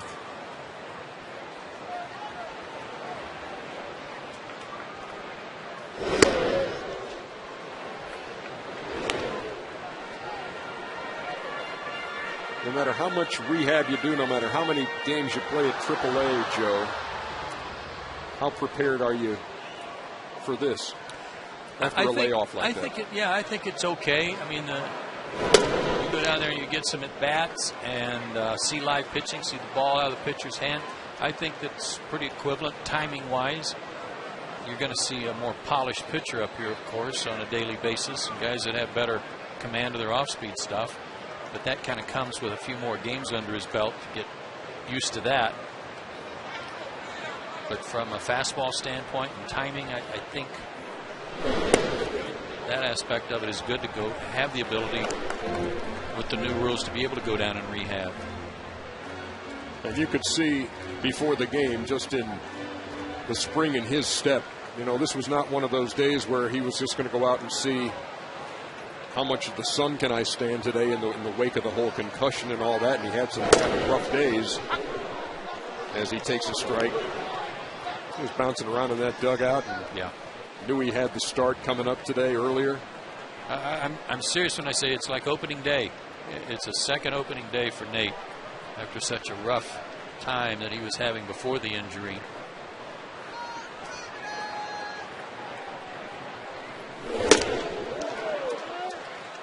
Threw it by him at 93 for the second out. 2 up, 2 Ks for Frieri. Tommy Hansen will bat for himself. The Braves had kept Moylan throwing in case he got some base runners on. They might have pinch hit for him. He has thrown exactly 100 pitches, so he should be fine for at least one more inning.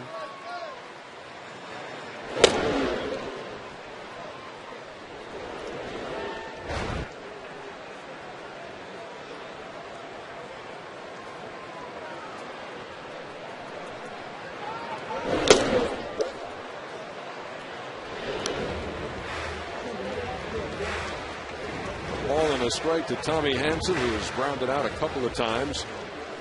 He settled down on the mound after a rough couple of frames in the second and the third, and has given San Diego very little else over the last three. Trying to run his record to 9-6.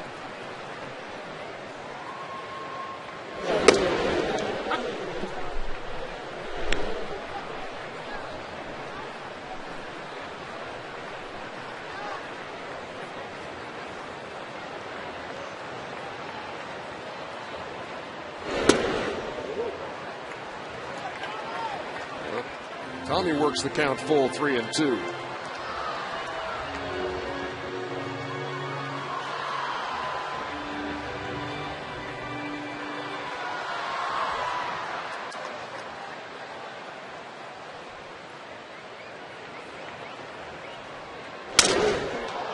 Wow, look at that firewood. Yeah, I'm glad that it didn't hit the catcher or the umpire as it went all the way to the backstop. 3 up and 3 down in the Atlanta 6th. We're heading to the 7th. Braves by 2.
If you hug a 7-foot-tall polar bear, take home a free 8-ounce glass bottle of Coke. Experience a thrilling 4D theater and taste beverages from around the world. Visit the world of Coca-Cola today.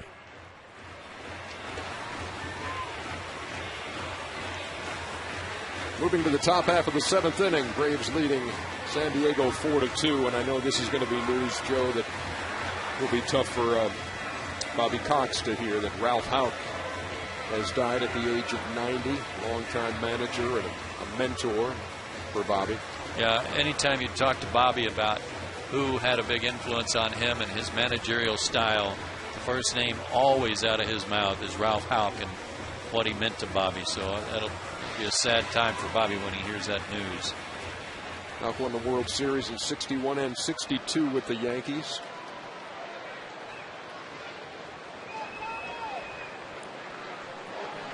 And has passed at the age of 90.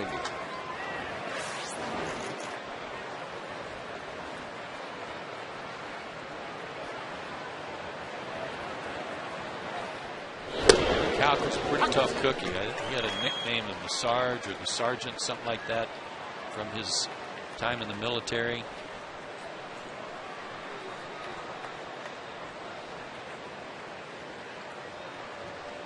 Managed more than 3,100 games in his career.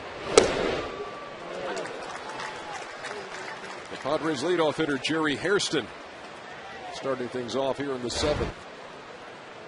Padres with 2 in the 2nd, but haven't scored since.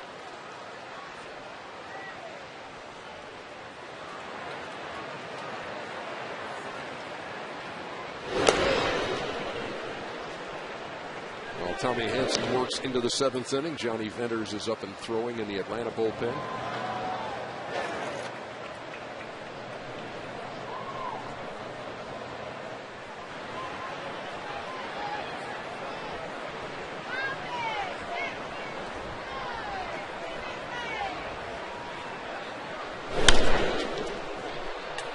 Shallow right for Jason Hayward. One down.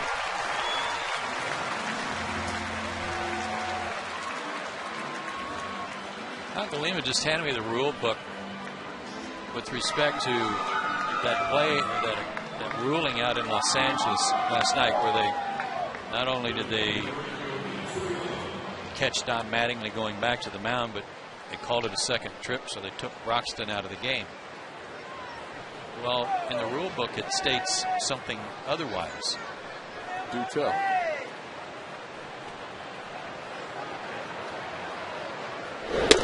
Then in case where a manager made his first trip to the mound and then returns a second time to the mound in the same inning with the same pitcher in the game and the same batter at bat, he cannot return to the mound. The manager shall. Torrealba. That liner will fall in front of McLeod for a 1-out single. Go ahead. The manager shall be removed from the game, and the pitcher required to pitch to the batter until that batter is retired or gets on base. And then after that batter is retired or becomes a base runner, then the pitcher must be removed from the game. In other words, so that you don't somehow finagle the rules by making a little tricky move there, the pitcher must stay in there and pitch to that hitter.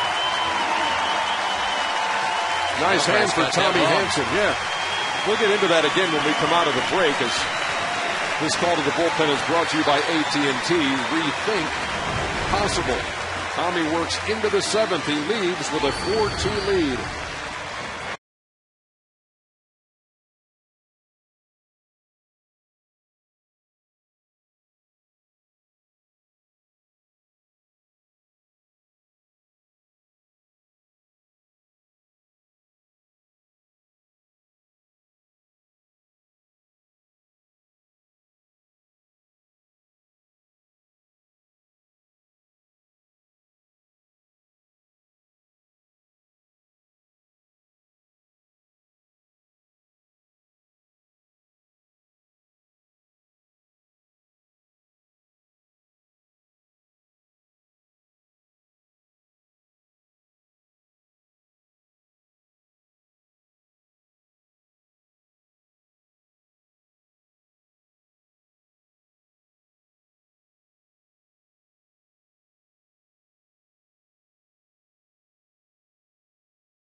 Venters has made his way onto the stage here in the 7th inning. Let's go back to what you were talking about. So the Dodgers really didn't know the rule. No, and apparently the umpires didn't either, because when he made that U-turn, when Mattingly made that U-turn, he should have been taken.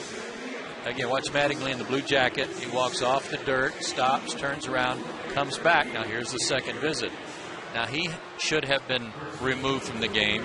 Broxton should have been required to pitch to the next batter, and whatever that batter does, then Broxton has to come out of the game. But he still should have been required to pitch to that next hitter, according to the rule book. And now you know. Adrian Gonzalez takes a 95-mile-an-hour fastball, and it's 0-1 now. We've talked all night about facing this guy as the leadoff hitter in an inning. Now he's batting with a runner on, representing the tying run. And that's why Venters is in there. Gonzalez reached last night against Johnny only on catcher's interference, when on a swing he hit Brian's glove.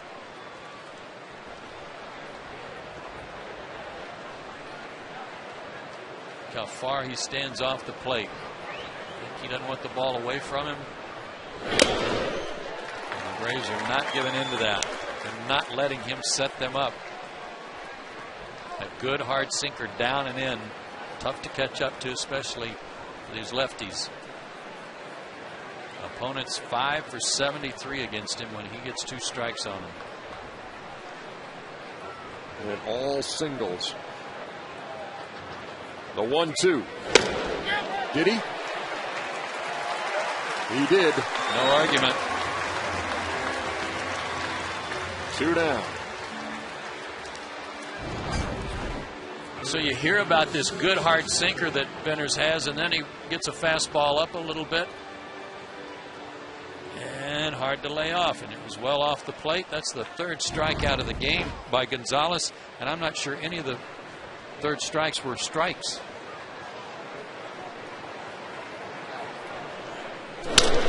Headley right back to Johnny Venners. That's doing your job. Yeah, boy. Gets Gonzalez and Headley to end the inning. Going to the bottom of the 7th. Yeah, it's time to stretch.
Thursday at 6 on Peachtree TV. Braves fans enjoying this one, 4-2. 7th inning stretch. Hey, has Tim Hudson's wife, Kim, forgiven you yet, Joe? I hope so. It's one of those moments today during the hospital visit. Yeah, I had a little mishap. Yeah, they encourage you to use a bunch of that sanitizer. Yeah, this is the sanitizer right here where you got to kind of wash your hands off. And I forgot, so I reach over, shoot it right in Kim's face. And look at Tim. You are such a gentleman. Tim was laughing harder than anybody because he said, I can't believe I didn't do that. Poor Kim. She's a wonderful sport.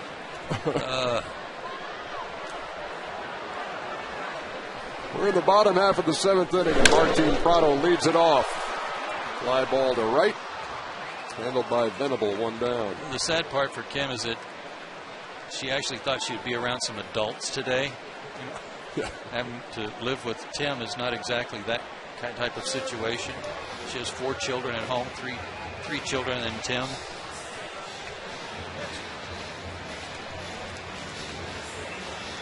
Bud Black makes his way to the mound. Rieri did his job, faced 4 hitters, retired them all. Looked good doing it. Couple of strikes.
proof. You don't need to be a big-time draftee or anything like that to make it to the major leagues. Not drafted after his senior year in high school. Signed with the River City Rascals of the Independent Frontier League. Wow.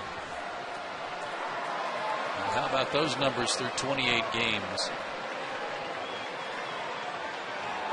Jason Hayward waits and takes a strike. He's part of that outstanding bullpen in terms of the guys that are employed to set up Heath Bell and try to hold games right where they are. Line into right. Jay Hayes, 2 out of 4. That's 5 hits over the last 2 nights. Left-handers are only hitting 133 against this guy, so this was a rare base hit by a lefty indeed. Joe, that was the kind of pitch, too, that really gave Jason trouble when he was struggling with the left thumb. And he really didn't have a whole lot of control with that top hand. He went down and got that pitch. He had to shorten his swing. It got cut off because of his inability to extend his hands. Chipper turns around and bats right-handed against the lefty and cut right through that one.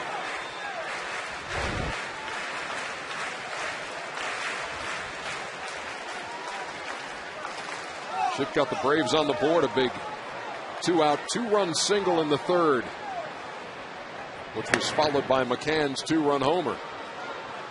That's the Atlanta offense tonight. They lead 4-2.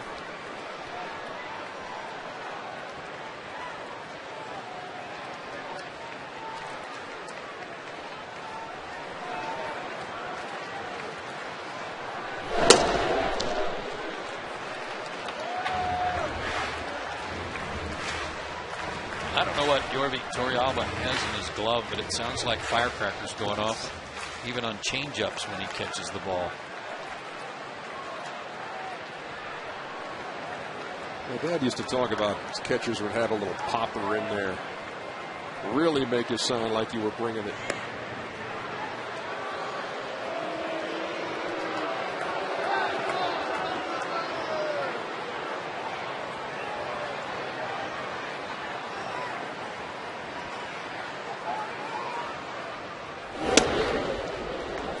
Balls on a strike.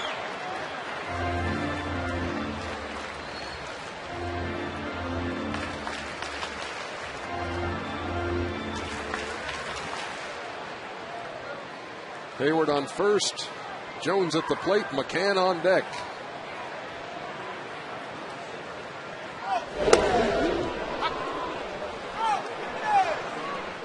So far, everything he's thrown, Chipper, has been something coming to him. Nothing really going away. I would think he would have, with that delivery, a pretty good sinker. I haven't really seen it to Chipper.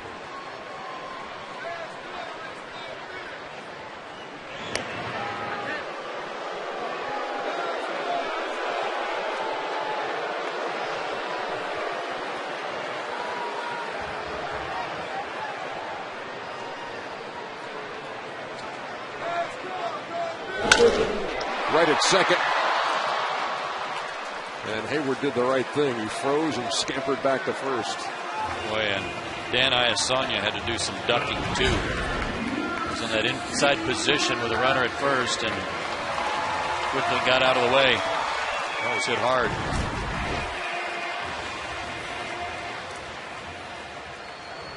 Two down for McCann. Lefty against lefty, which means absolutely nothing to Brian McCann.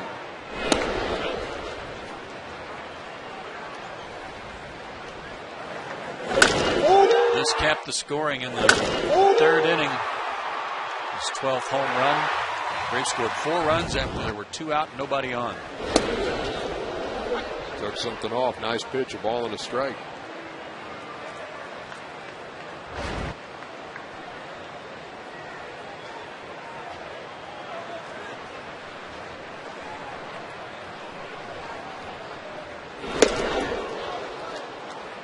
He's ahead of Brian 1-2. Okay, here's where they get kind of silly. Those are the pitchers that get him set up for something away and think, well, let's trick him and go inside first and keep him honest. Let's see where Torrealba goes. He's going to go to first.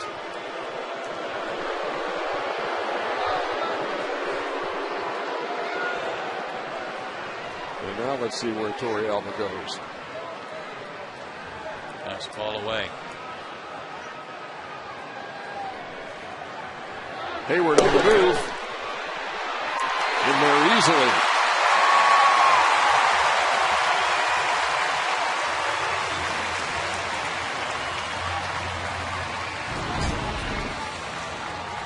Went on his first move. He guessed right. And a feet first slide. Good to see. His 6th swipe of the year.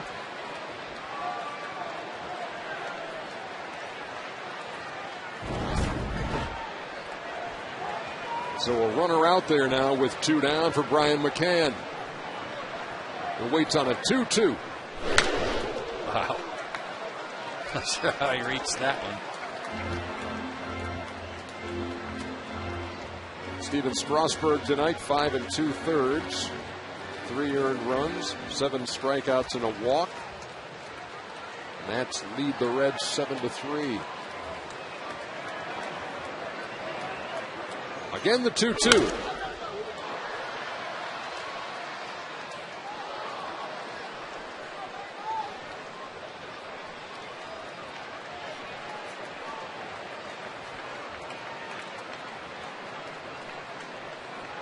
Must be maddening and frustrating to try to come up with something this guy's not already thinking. And try real hard not to make a mistake in the process. Most of Brian's success thanks to the fact that he's able to stay back and wait and let the pitch travel. Swung on and missed. Ball gets away. And they'll get him. Good thing. Nobody covering home. Jason was going to score.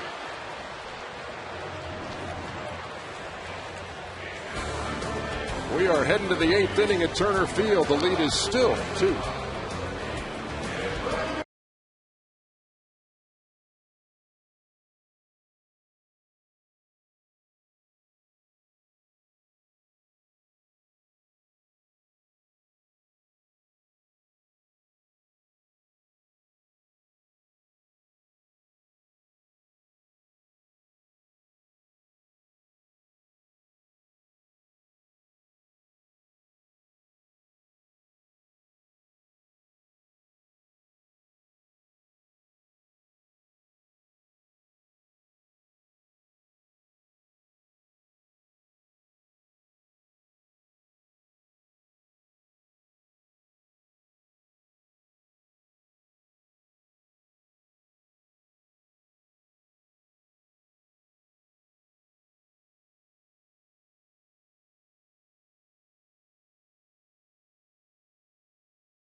Top half of the 8th inning, a 4-2 game. Donkey Cabrera checks in. The new Braves left fielder, replacing Eric Hinsky and Omar Infante at third. As Chipper's night is over, Johnny Venner stays on the mound.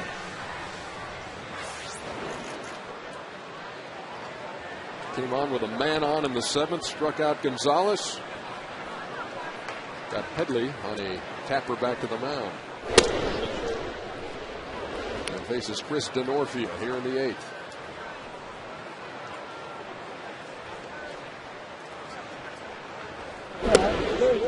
Denorfia homered in his first at bat last night. 0 for his last 6 since then.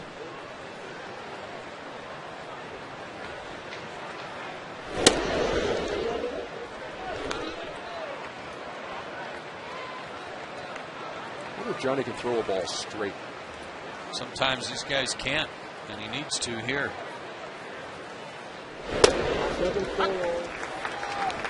Three balls and a strike.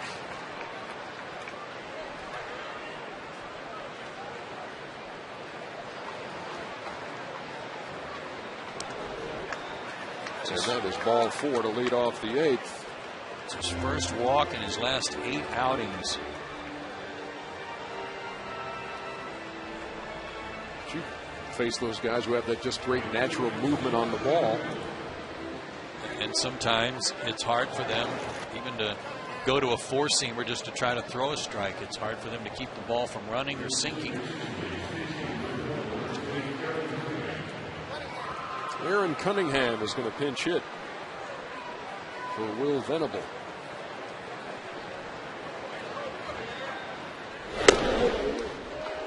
And he takes a strike.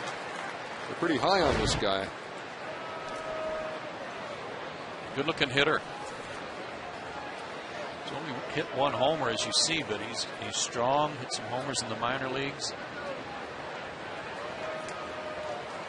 5'11", 6 feet, about 200 pounds. Knocked in 9 runs in his last 11 games. Padres are down 2 here, but he represents the tying run.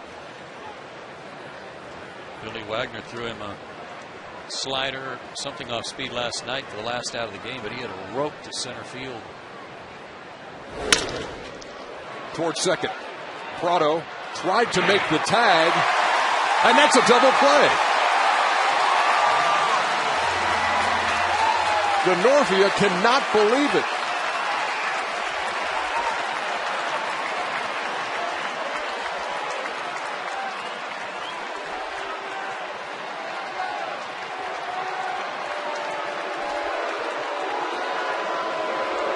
I saw him reach, Joe, but I didn't think from here that he tagged him. He wasn't out of the baseline. Looked like he missed him.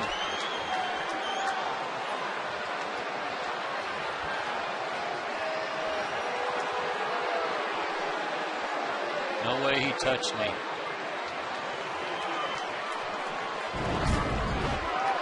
Bud Black has been out there a couple of times tonight on a couple of calls that appeared to go against his bunch. One we know for sure on a throw to Troy Gloss when he did not hold the bag. And here almost a phantom tag by Prado, but it turns into a double play. Good play by Martin to try to get the guy. They weren't going to get a double play by going to second and then to first.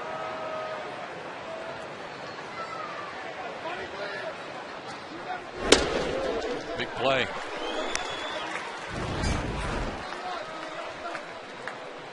Had to charge the ball and try to get close enough to make a tag, but it just looks like he missed him. And I think Denorfia did a good job of staying in the baseline while dodging the tag, too.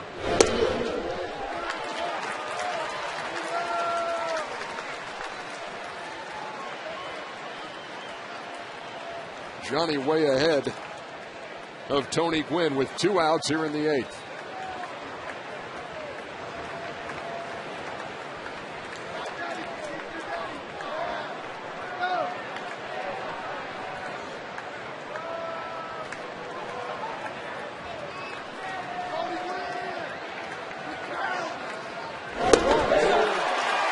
And that does it in the 8th.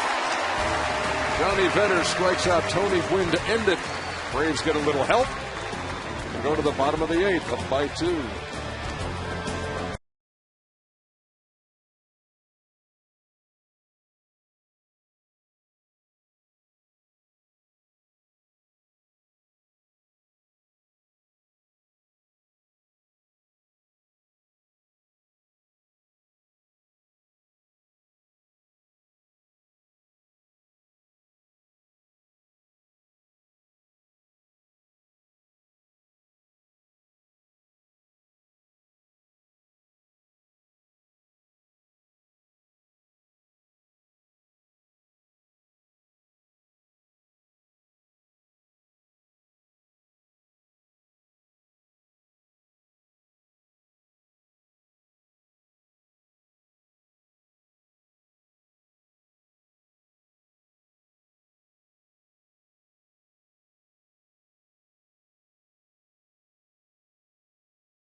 info, and it comes from Clint. And the question is, when announcing the game, do you watch the game on the TV screen or the actual field? Meaning, do we watch our monitors or the field? And my answer to that, Clint, is that if I'm not watching the field, I can't see everything that's going on. Our monitors show us exactly what you see at home. And for me personally, I'd rather have my eyes on the whole field in case something happens out there that's off camera. But however, we also have a telestrator that helps us draw pictures around the field so that maybe I can illustrate something on replays, and certainly we use our monitors for replays. And certainly on some of the calls we've seen tonight. Yes. Comes in very handy. But yeah, most of the time you're just looking at line of sight, watching the game, and gives you a better read, I think, than, as you said, Joe, just keeping an eye on everything going on, things you see outside of the screen, obviously. Well, our director, Bernardo Lowe, and our camera operators all do a great job of not missing any of the action, but we can only show you sections of the field with each camera shot. Aaron Cunningham is the new right fielder. He gets a chance right away. One down. Excellent sucking up, by the way. Yeah. Very effective. And you worked it in there inside of a sponsored element in the show, so that was excellent. It's all good.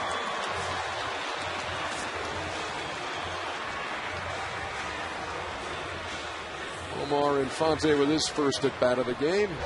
Comes here in the 8th.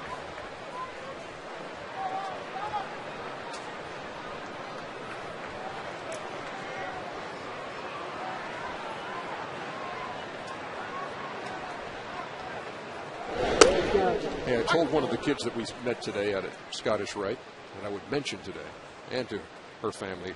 Her name is Taylor Halsey over at Scottish Rite. And she's a patient there. Her cousin, Jack Duffy, 18 years old, out of Noonan,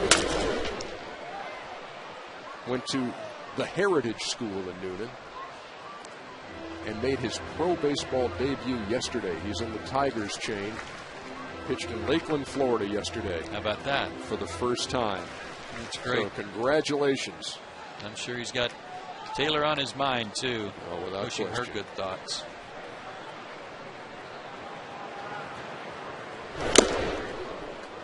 Omar goes down swinging. Quickly 2 down here in the 8th.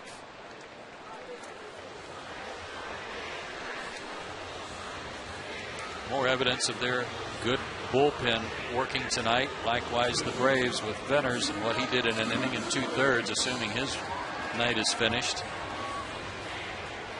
And so far, 2 2/3 innings of shutout ball for the Padres bullpen. Billy Wagner is up for Atlanta.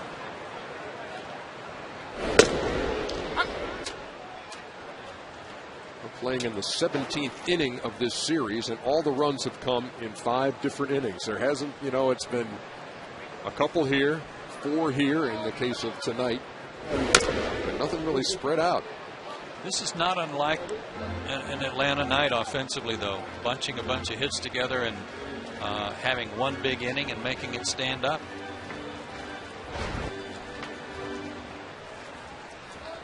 They don't really one-run you to death.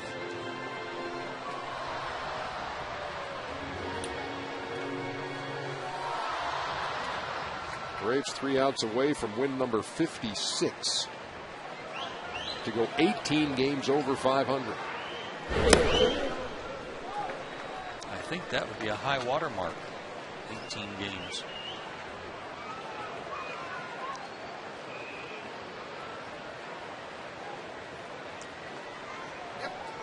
Thank you, Hal.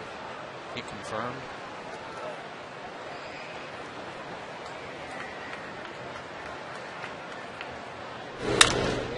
That ball is hit well to the gap in right center field. Gonzalez rounds first on his way to second. He's going to dig for 3. And he's in there. A 2-out triple by Alex Gonzalez here in the 8th.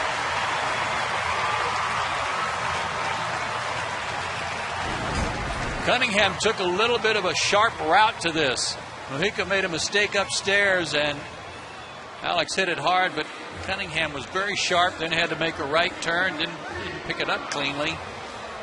But it'll go as a triple. And an extra run would be really nice right here.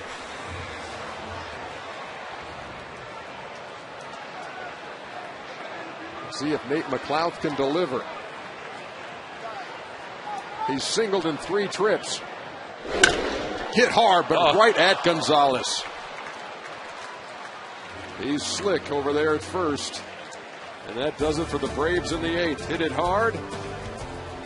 But 2 runs is the advantage as we go to the 9th. It's Billy Wagner time.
Summary, AT&T, rethink possible. Ernie, you and I talked about these 2 teams and their bullpens before the game tonight and how similar they were, despite the fact that San Diego gets recognized as perhaps the best bullpen in baseball. But the Braves leading after 7, 42-1, after 8, 45-1, equal to the Padres. The only loss in there was April 9th at San Francisco. You might remember the home run Billy gave up to Edgar Renteria to tie the game, and the Braves went on to lose that one in 13 innings. And in fact, I think that's the only loss for Chris Medlin this year too, losing that game in relief. Well, Billy Wagner will face Oscar Salazar, pinch hitting to lead off the 9th.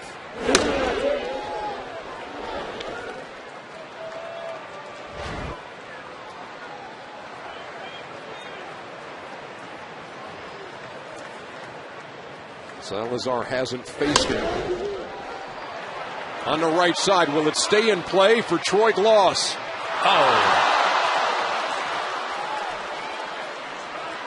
Yeah, get rid of that one. Flipped it back into the seats.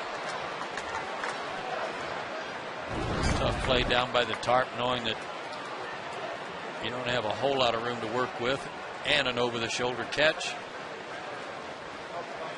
Couldn't quite hang on to it. Rule of no play. All in a strike. Salazar hitting 176 in a pinch hitting role. And he's behind 1-2. Last 13 games for Billy Wagner. It covers 12 2/3 innings. No walks, 19 strikeouts.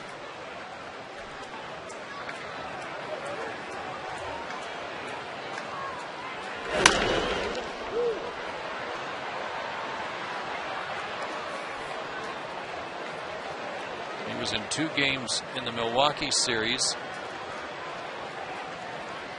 Saved the first one. No decision in the last one. Braves were up pretty good, but they needed him to finish up, clean up a little bit in the 9th inning, and then saved last night's game. Grounded, fair, right down the third base line. Look at the nice play by Omar Infante, one down. Good play there in that he didn't take it for granted that it might be a foul ball. He made the play, put a good throw on it. A little help from Troy with a good stretch. And then Omar looked back behind him to see if Dale Scott had called it a fair ball, which it was.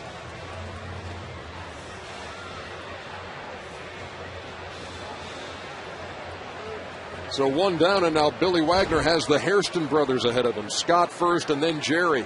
Scott will pinch hit.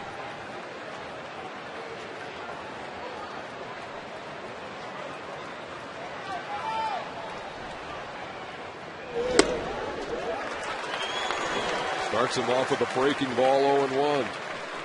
He's got 2 for 6 as a pinch hitter for the year.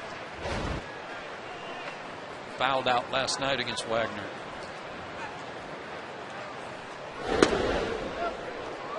Slider.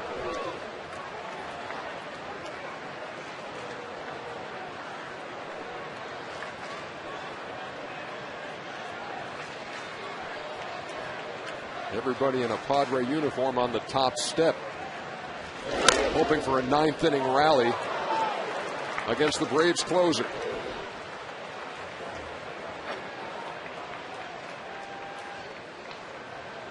A team that leads the National League West, but getting some heat now from the San Francisco Giants.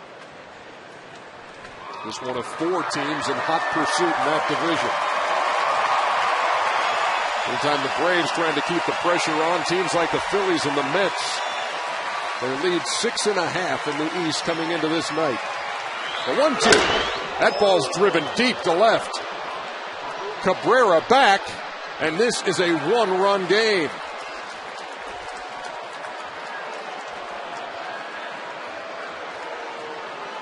That'll inspire those guys up on the top step.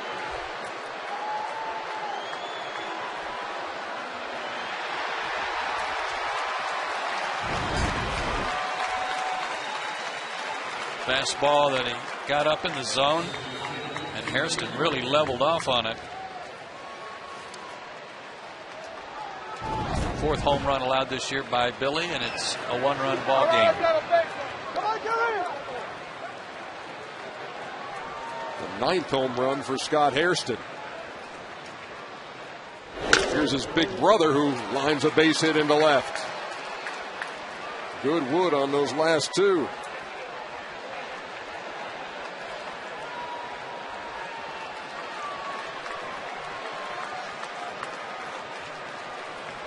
There's that man Adrian Gonzalez looming on deck all of a sudden. Talked all night about Torrealba liking to hack at the first pitch. Hairston did. Jerry Hairston Jr. just went after the first pitch. Torrealba will be trying to do the same thing. It's a 1-run game, 4-3 Braves. Tying runner on at first. The 6-4-3 would do the trick right now. Down the right side. And in fair territory. Hayward plays the carom. They're going to wave the runner home. Here's the throw. He is safe.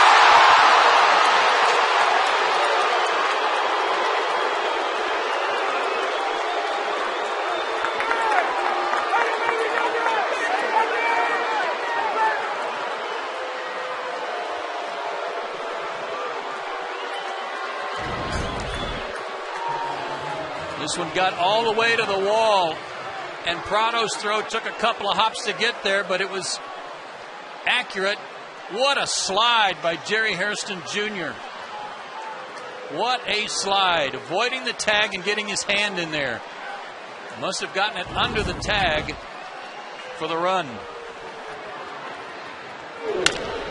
Grounded toward first. Gloss makes the play. Gonzalez can't get the runner in from third. 2 down. His hand, it's like the tag is over the top of the hand and just caught the point of the plate. That appeared to be a very good call, and what a tremendous slide. What an athletic play by Jerry Hairston. Now you've lost the lead, or the game is tied. You don't want to give the Padres a chance to take the lead. Billy's got to work hard to keep that runner at third. Well, that was huge to get Gonzalez with one down. And they are jumping on the first pitch, all of them.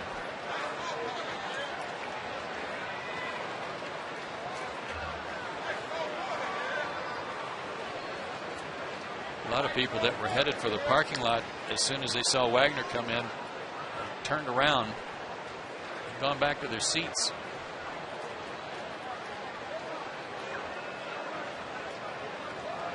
Scott Hairston hit a one-out homer. His brother Jerry singled and came all the way around to score on Torrealba's double.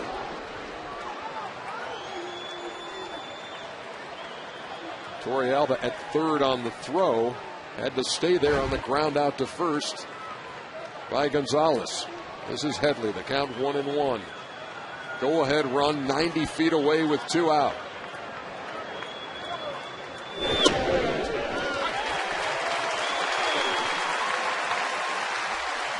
So now Wagner a strike away.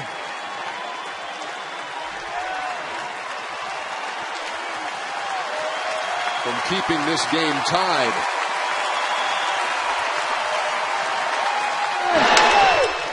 Toward third, Infante throws him out. But the Padres, with some ninth inning magic, tie the game at 4. We're going to the bottom half.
Let one get away in the ninth. As San Diego scores twice to tie the game at 4. This September, SEC Saturdays return to Peachtree TV. Catch all the hard-hitting football action as your favorite SEC football teams go head-to-head live in HD on Peachtree TV.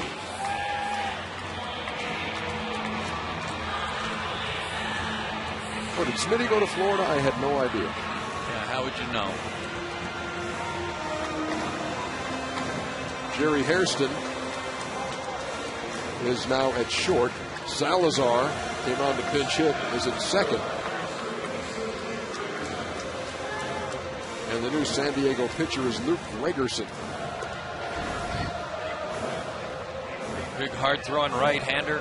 He's in his 45th game. 55 strikeouts in 45 innings to only 9 walks. Another one of their guys out of the pen with an average against him that's under 200. He has assumed the role of Adams, that's on the disabled list, as the primary setup guy for Heath Bell.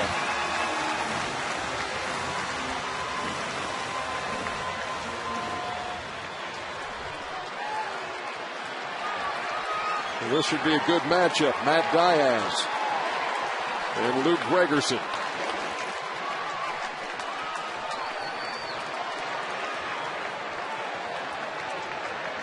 Matty's homered in his last 3 games. Leads off here in the bottom of the 9th in what is now a tie game.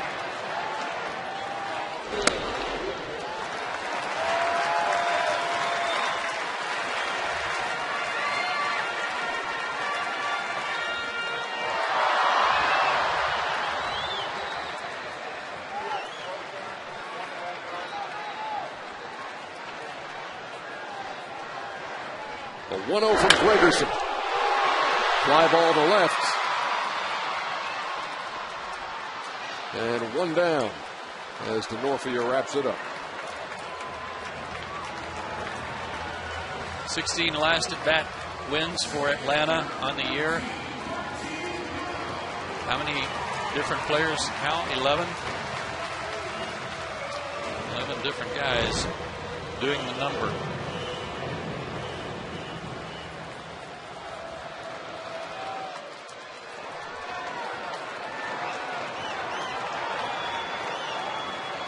Here's Martin Prado. Takes a strike 0-1. When the Cardinals acquired Khalil Green, the shortstop from San Diego, the deal included pitcher Mark Worrell and then a player to be named later, and that turned out to be Luke Gregerson. Quite a pickup from St. Louis.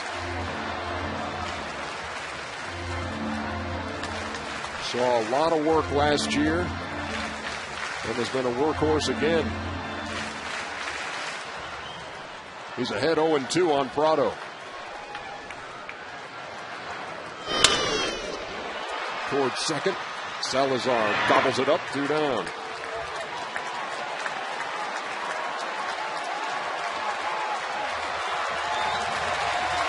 So, does the kid have a flair for the dramatic here?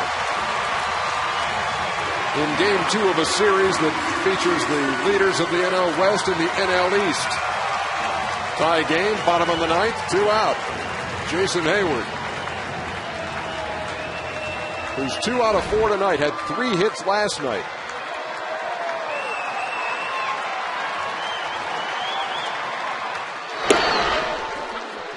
That is a big sweeping slider.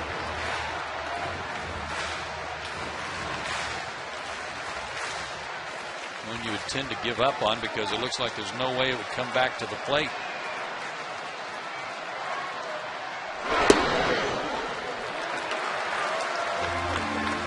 Hayward's last home run, June 17th.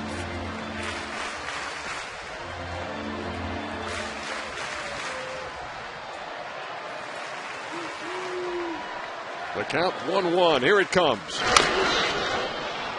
Tapped foul. Outside of first. Count 1-2. Made a good pitch to tie Jason up with that breaking ball.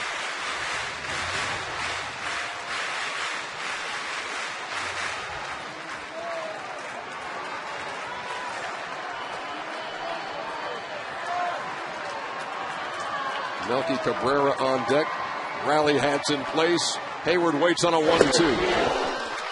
And we are going to extra innings in Atlanta. A 9th inning rally for San Diego has made it 4-4 on Peachtree TV.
And the fourth Atlanta pitcher makes his appearance. Following Tommy Hanson and Johnny Venners and Billy Wagner, it's Peter Moylan. Just set them down, hang a 0 up there and get the offense back up. We'll have the middle of the order coming up for the Braves in the 10th. Braves are 4-3 in extra inning games. The Padres 6-5.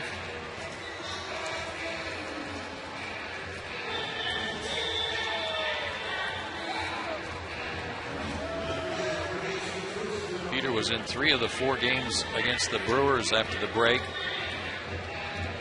Worked a total of 2 innings, 2 hits, no runs, 1 walk, 1 strikeout.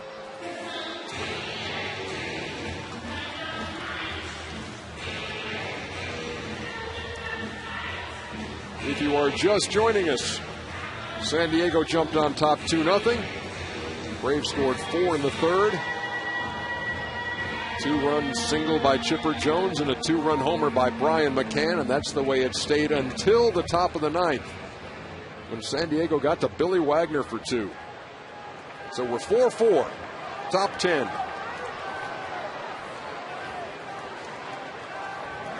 And Chris D'Onofrio leads it off.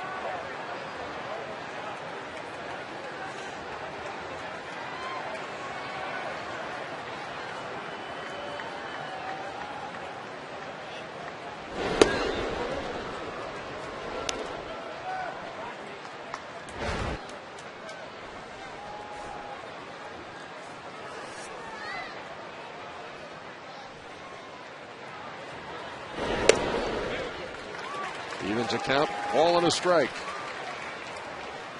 It's funny that this would kind of crop up now, this extra inning game, because the Braves have had Chris Medlin available in the bullpen his whole homestand, because he was not used in the rotation. He was not planning to be used. They didn't plan to use him until Saturday. He'll play Saturday in Florida. So right now, you think about long relief, and at least for the moment, Chris Medlin not available. Saito and Dunn are up. Moylan delivers a 1-2. High chopper. Tough play for Infante. Can't make it.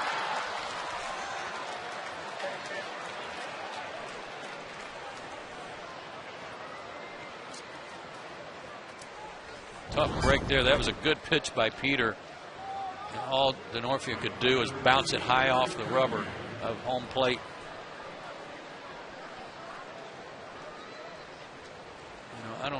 It would have taken a super play by Omar to get him.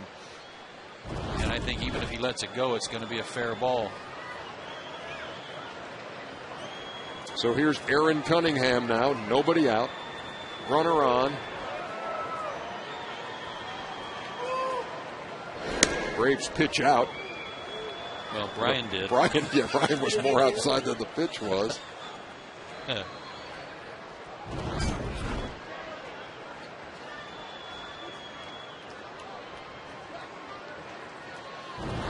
Supposed to have been a pitch out, and Cunningham was showing bunt.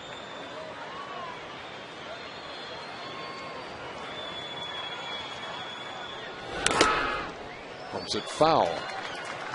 Ball and a strike. That's Glenn Hoffman, Trevor's big brother.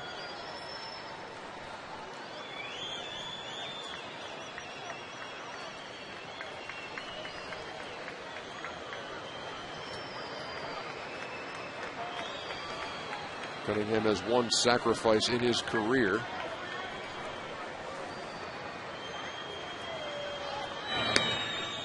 The way he attempted to put the bunt down with that first one, it was apparent he only has 1 because the bat was behind him. But that's what this team has to do from any spot in the order. They've got to do all the little things right.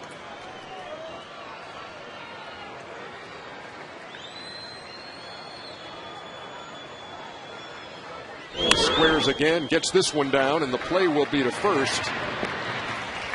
And the go-ahead run is at second.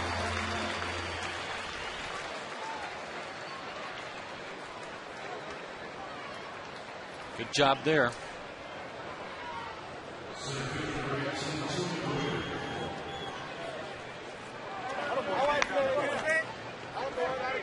That's what that team's about. Called on to do whatever it is you need. Bud Black has him bunt there to get the runner in scoring position. Appreciated in that dugout. Tony Gwynn is up, and we'll put him on.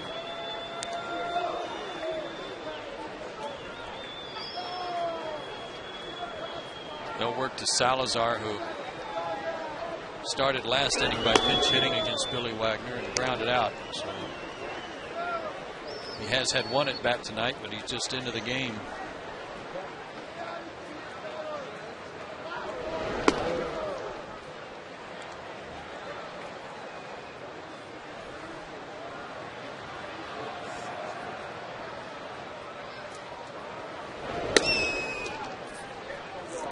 So on at first and second with one out for Oscar Salazar. Braves were 2 outs away. And then things spiraled out of control in the ninth.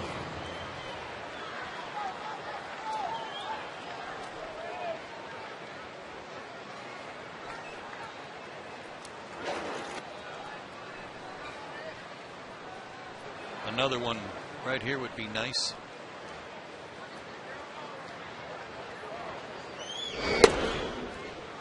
The ball stayed inside. 1-0. Padres have outscored their opponents by 54 runs from the 7th inning on.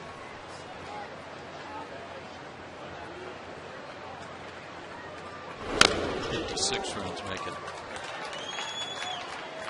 Ball on a strike. Matt Stairs has a bat in the on-deck circle, though you hardly recognize him. He has dropped 37 pounds from the World Series last year. He was at 230, down to 193. And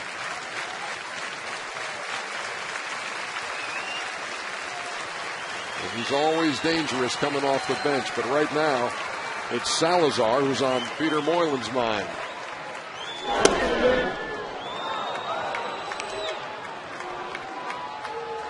There's some nervous energy in this ballpark right now. Yeah, and Denorfia is a guy that runs well. He's at second base. Martine's trying to do a good job of bird dogging him so he doesn't get a big lead, and then at the same time bounce off there to try to plug up the hole a little bit. 2-2. Good pitch from Peter there. Good hard sinker. And the big screen in center field, they're asking for noise. Terrific pitch. A 2-2 pitch to be delivered. Tie game in the 10th.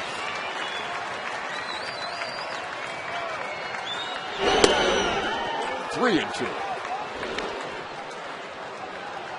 Braves have their best arms in the outfield after Cabrera was put in defensively, and Nate back out there after coming off the DL.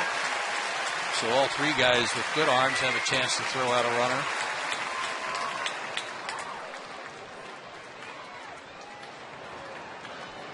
Moylan looked Denorfia back. He's at second. Wins at first. Only one out. Chopped toward third, foul.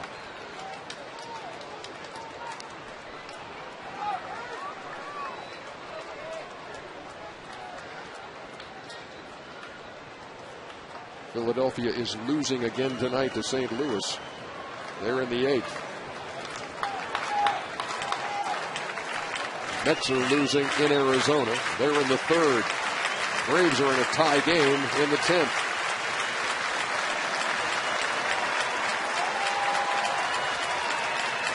Payoff pitch. Fly ball to center. McLouth camps under it, makes the play, and the runner will tag.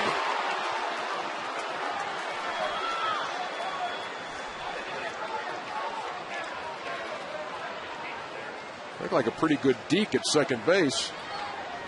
If you come up throwing there, if you get yourself in a position to throw and just hit the cutoff man, that guy's not going to take a chance of getting thrown out. But Nate did not give that impression, and when DeNorfia came off the bag and saw Nate pull up. He just kept going. So they're on the corners with 2 down.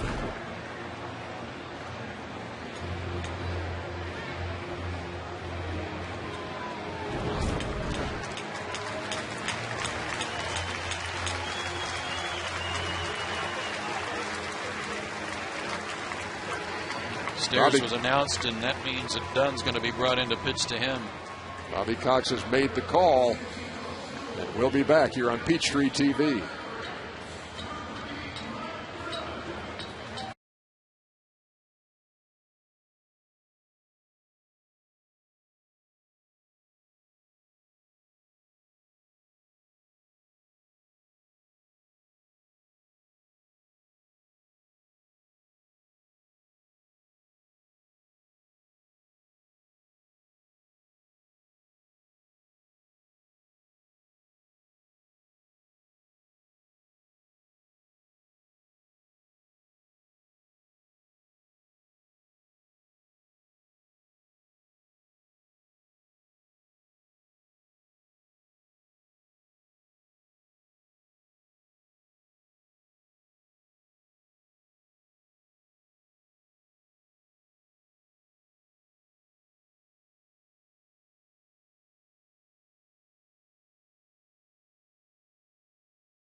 Runners at first and third for San Diego in a 4-4 game, and Mike Dunn into the pressure cooker.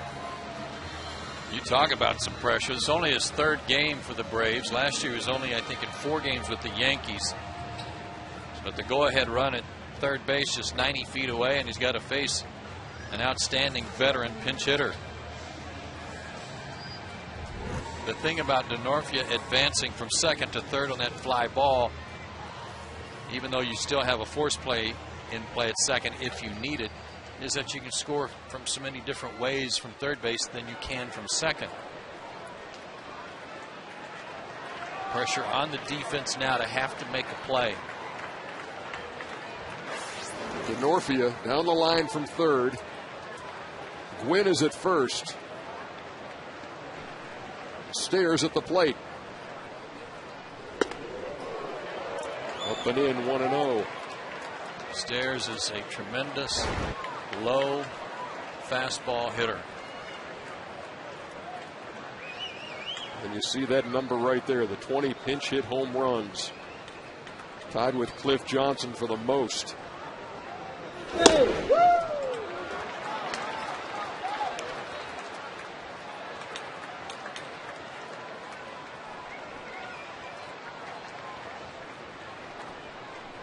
Stairs says it was Nutrisystem and playing in 2 hockey leagues in the offseason that dropped the 32 pounds or the 37 pounds. He looks great up there. And he's way ahead in the count, 2-0. It's no secret 2-0 with Mike Dunn what he's going to do, and that was bring his best fastball, and there it was, 97.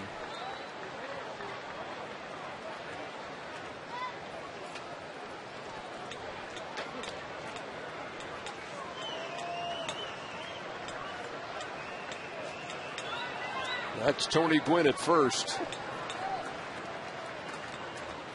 But DeNorfia, the guy at third, is who you want to keep right there. Tapped in front of the mound. McCann throws him out. Permission to exhale. We're going to the bottom half of the 10th inning.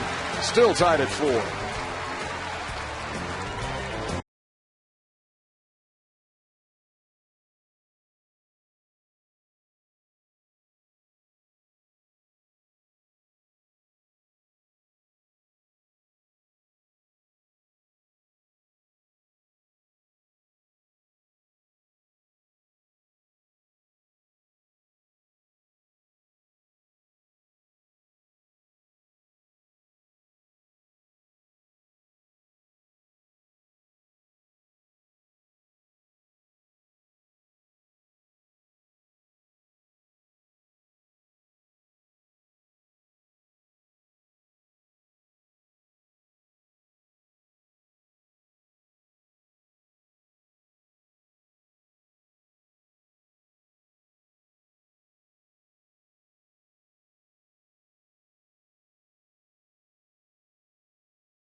See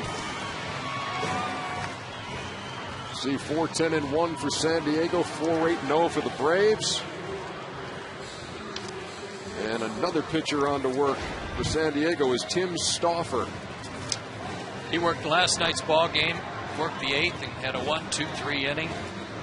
Has not been in that many ball games because he was on the disabled list with appendicitis, had an appendectomy back on May 11th, was just activated July 1st. Missed 46 games, and he's called on here in the bottom half of the 10th. The 6th San Diego pitcher.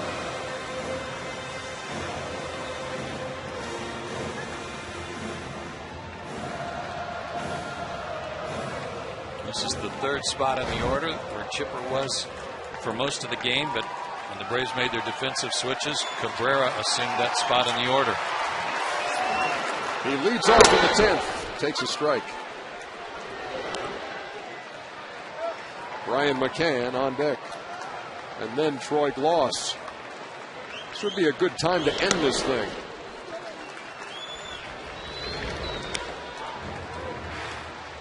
Torrealba is telling Jerry Meals he didn't even see that pitch. I don't know if the pitch, because it sailed high, got up into the scoreboard or what happened, but he just kind of speared it.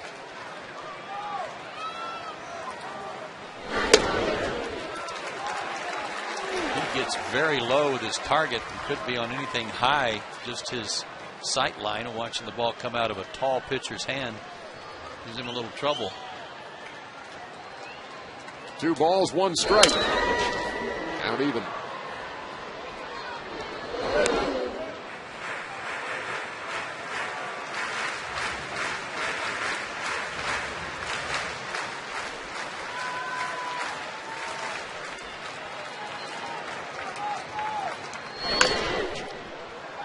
On the ground to second.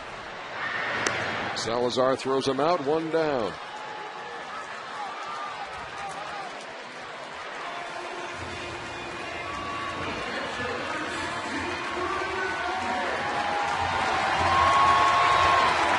Brian McCann 2 for 5 with a home run against Stauffer.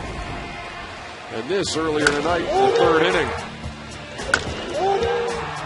Braves got all the runs in the 3rd. Have only 4 hits since then, and none of those were in the same inning. Single hits in the 4th, 5th, 7th, and 8th. It's a quick strike with the breaking ball on McCann, 0-1.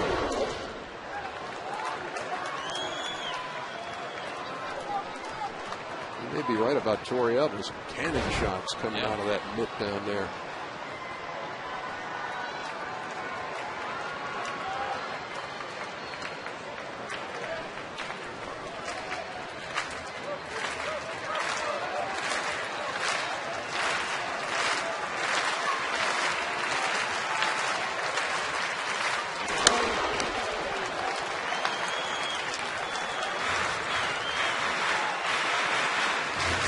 Ryan is 2 out of 4, the home run and a single in the 5th. Struck out his last time.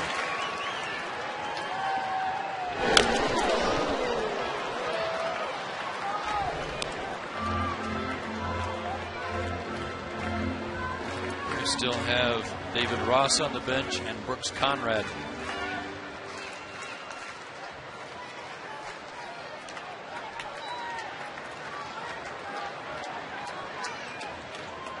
Two on the way. Had him played perfectly, and Headley threw him out. Man, he was almost over there in front of the shortstop. Just with his setup, he was so far off the line. Otherwise, that's a base hit. How far he is off the line and perfectly positioned.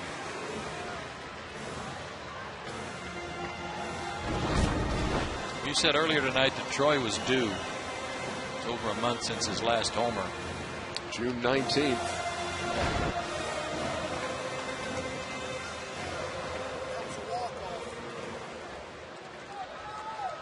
And that home run was a walk-off.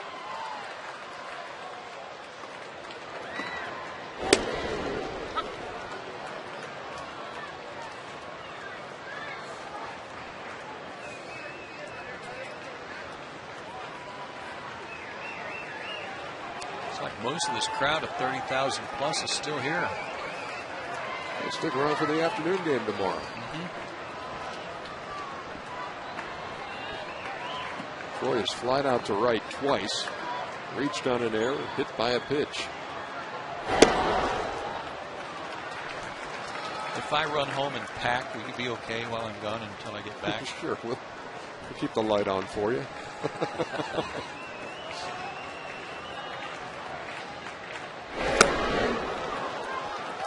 1 ball and 2 strikes. Yeah, you got a busy night ahead of you. I have chores. Always good to pack for a road trip. Come into the ballpark early, day game. When you pack late at night for a 9-day road trip, and then you get down to Florida and you open up your suitcase and go, what was I thinking? What? How did this get in there? Where are my Argyle socks? For the beach.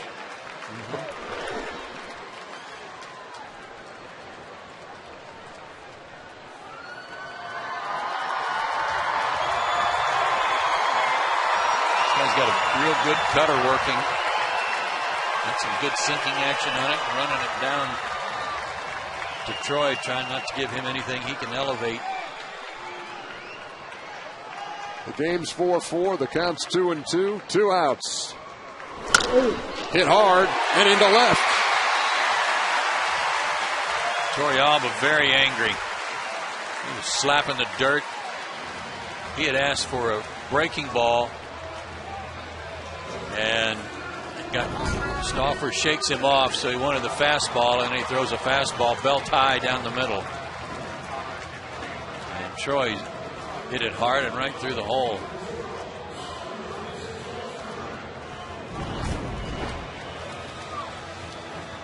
So a 2-out single by Gloss.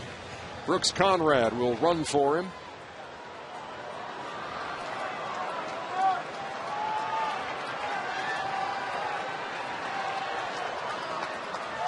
And Omar Infante, center stage.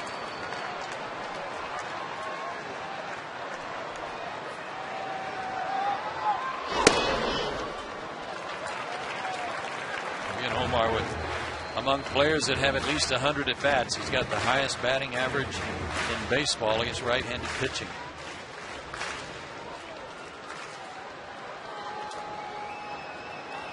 First-time All-Star. 0 for 1 in this game. Struck out in the 8th. Late on that, a ball and a strike.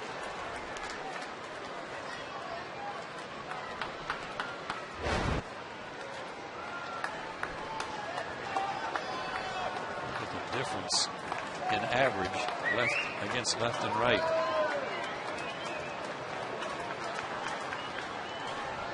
The righty Tim Stauffer will throw over. Conrad back.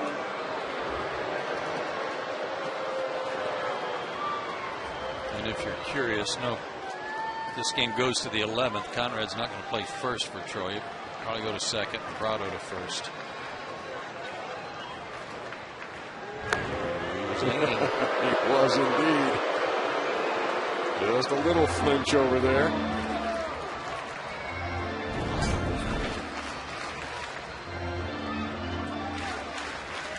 Draw a pitch out.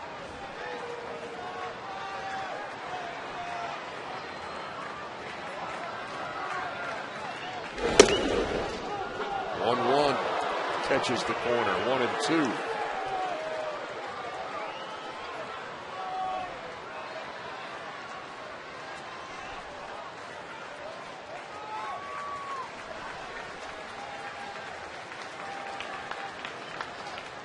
Trying to keep the ball away from Omar so he can't get anything to yank in the seats. There's the pitch out, but it gets away. And Conrad's at second. The winning run in scoring position. Wow. That's Torrealba's fault. He's got to catch that. That wasn't that bad a pitch for a pitch out. So what a break. Well, he didn't like the pitch on the ball that Gloss hit. Stauffer probably didn't care for that catch on the pitch out. No kidding. And again, pressure shifts to the defense. They can't boot one. They've got to make a good throw on any ground out. On the ground is short. Hairston throws him out, and 10 innings not enough. We go to the 11th, tied at 4.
Joe would move over to first. There he is. 50th game he's played over there.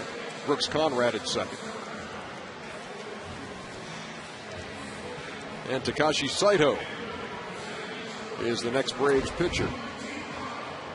Now for Takashi, as you check out his numbers for the year, this is his first outing since before the All-Star break. He has not pitched since July 11th in a game, 10 days ago. That last outing against the Mets, an inning, 3 hits and a run. So we'll see right away if he's a little rusty, if his command is there, and it will need to be because the Padres leadoff man, Jerry Hairston, will lead off the 11th. Boy, did he put on a good slide on the triple by Torrealba to get the tying run in here, just across the corner of the plate, out of the reach of Bryan. And that was as the Padres scored 2 in the 9th.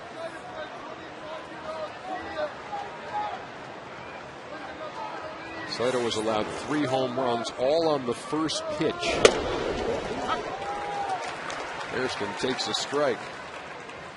Now, what were you saying, about a handful of games at first base this year? This is the 5th for Martin Prado at first. 50 in his career.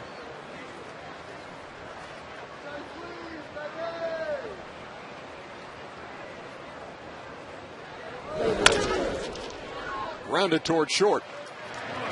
Gonzalez throws him out. And a good start for Takashi.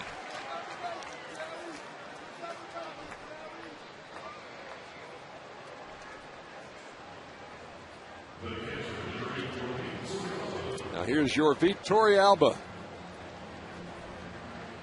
And he came through big time in the 9th. After the Scott Hairston home run, it cut the lead to 1. He knocked in Jerry Hairston on the slide that we just showed you to tie the game.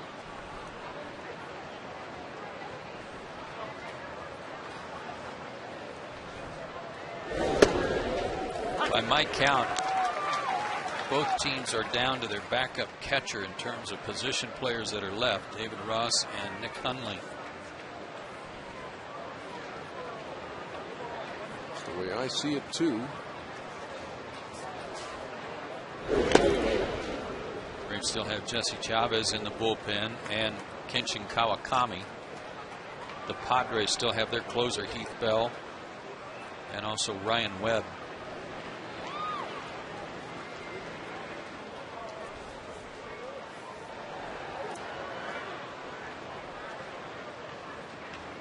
Ball and a strike to Torey Alba. We're in the 11th at Turner Field.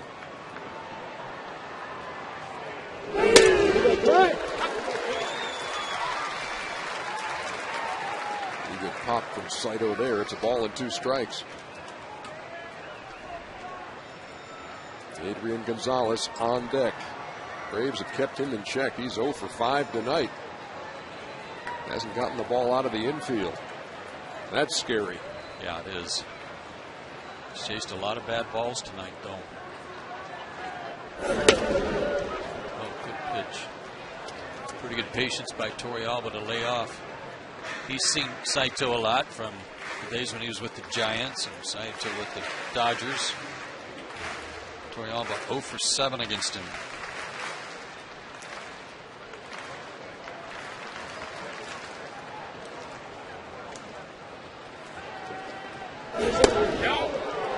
Through 2, they asked for help, none coming.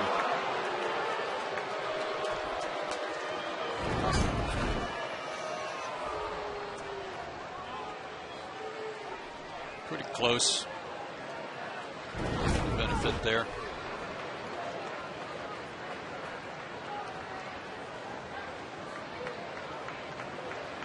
So we're due a 3-2 pitch to the Padres catcher.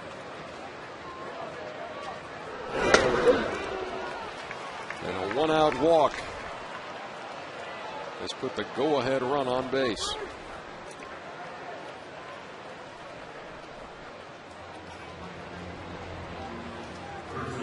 Gonzalez has struck out 3 times tonight, once looking in the first, been chased bad balls in the 5th and the 6th.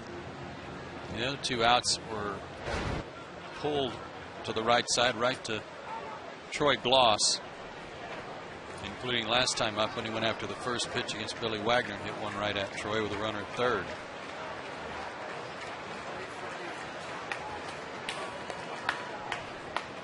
Here's Gonzalez. 3 for 8 in his career against Saito. 0 for 9 in this series.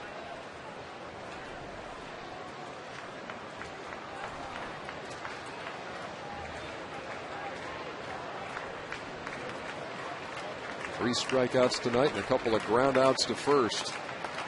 He bats in the 11th with 1 out, 1 on. That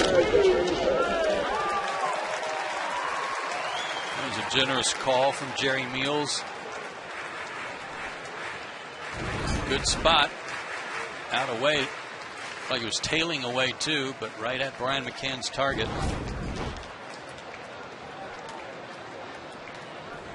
And he has expanded his strike zone tonight. See if he'll do it again.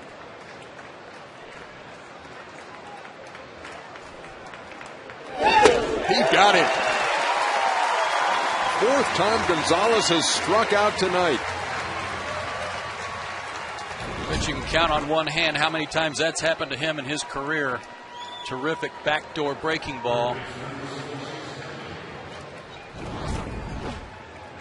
And as much as Gonzalez likes the ball out away from him and stands off the plate, he couldn't reach that backdoor pitch. Beauty. 2 down now for Chase Headley. Started the night batting left, then batted right, now back left again. He's got a double to show for it in 5 trips.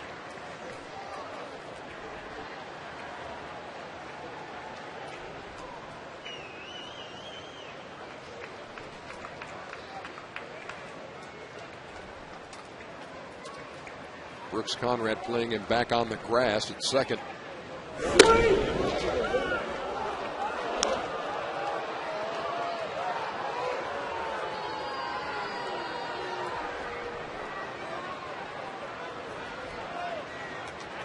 Torrealba does have 4 stolen bases. He's actually 4 out of 5 on the year. Good pitch to run on here.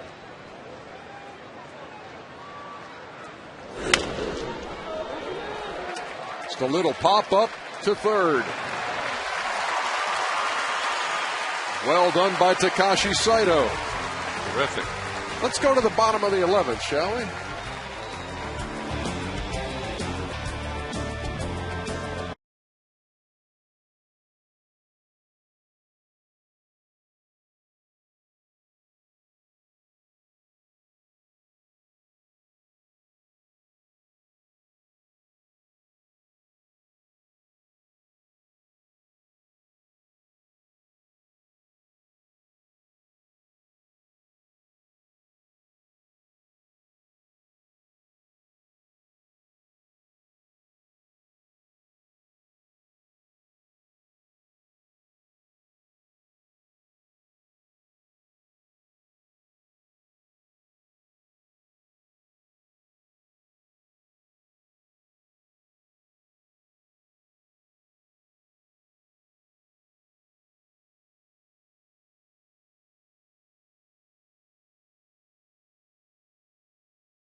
Glad you brought the M&Ms out, Joe.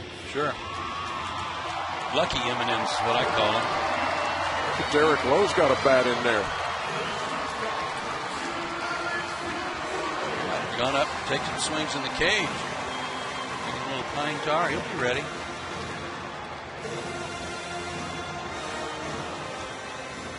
Be nice to get a couple of guys on where he can move them up. It's 7-8-9 here in the 11th. Gonzalez, McLeod, and the pitcher spot.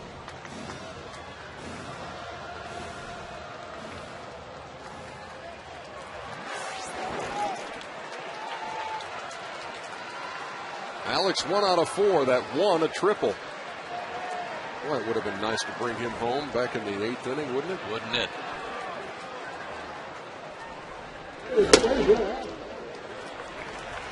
That triple came with 2 outs. McLeod hit a bullet to first that Gonzalez made a nice play on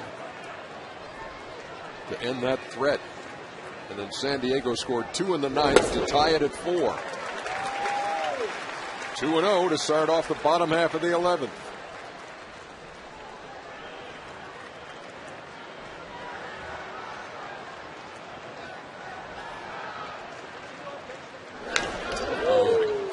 On it. That man Chris Medlin that I talked about a couple of innings ago, about long relief. Well, guess what? There he is. Pitcher spot due up third.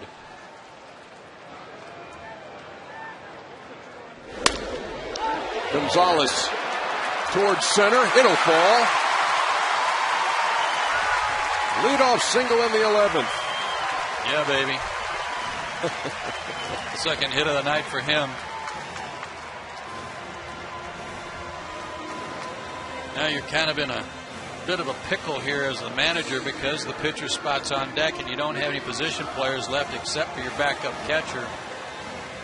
So while you would love to bunt the runner, the winning run into scoring position, you got Derek Lowe on deck for the moment. However, David Ross getting his gloves on.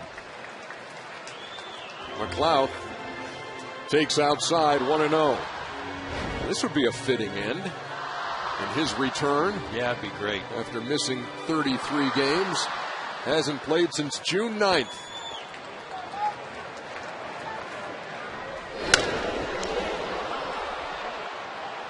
That's not going to get it done. Hairston makes the play, 1 down.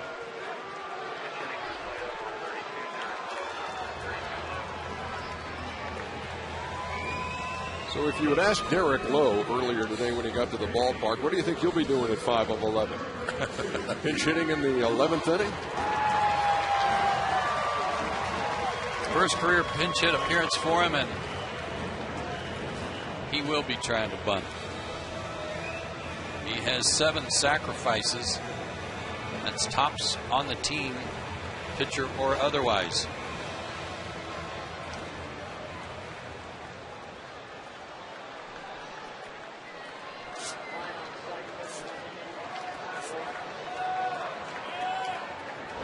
He squares and fouls it back. 0-1.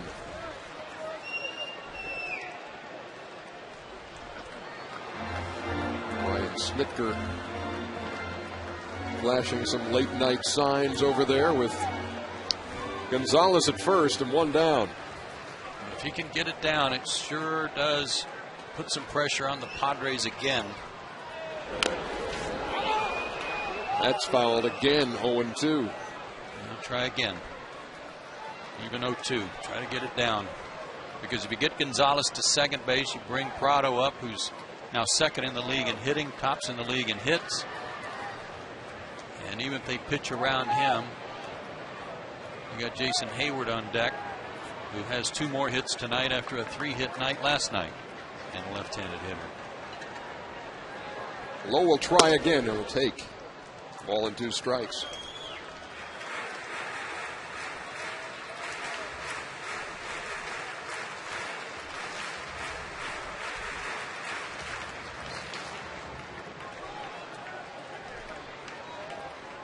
Go upstairs, see if he'd try to bunt one real high. Now I was going to see if he'll bunt at a breaking ball. Gets this one down. The play is to first. So Derek Lowe, a 2-strike bunt, has put the winning run at second. Well done. All right.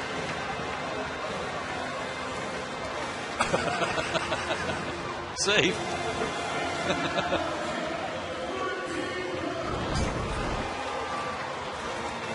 Fired up. He'll be all right. All right, runner at second. 2 down. Martin Prado up there. Let's see how they work it. They're going to pitch to him.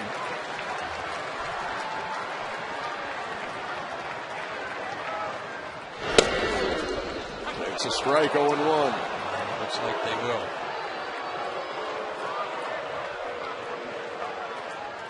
He's got a single in 5 trips. He's the one who started the 2-out rally in the 3rd that resulted in 4 Atlanta runs. Right back to the mound. All right. 11 in the books. We head to the 12th here on Peachtree.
Top half of the 12th inning. Padres and Braves tied up at 4. And Chris Medlin on the pitch. He worked in 2 games in the Milwaukee series out of the bullpen. On the 16th inning, gave up 3 hits, 2 runs, 1 was earned, struck out a couple, and then 2 innings with zeros across the next day. Outstanding work. He was slated to start the Saturday game down in Florida against the Fish. Depending on how many pitches he has to throw tonight, might dictate whether or not he's still able to make that start.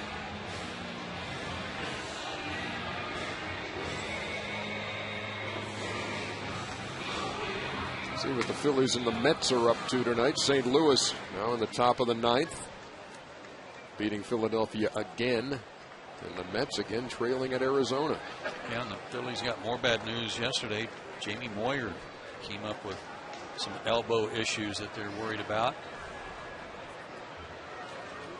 All reports out of Philadelphia is that they're still going to make a deal before the deadline for a frontline pitcher.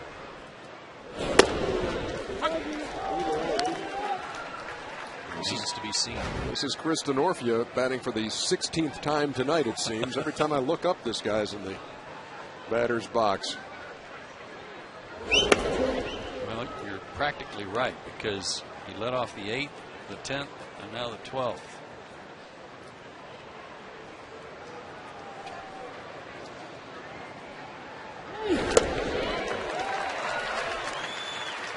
There's an introduction to that Chris Medlin change. 1 and 2.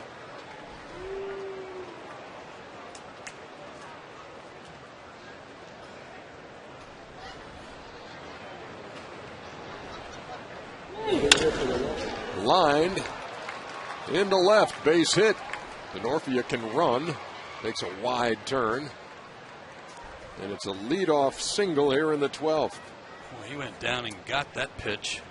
Another changeup looked like, but he had to reach for it. And still hit it hard.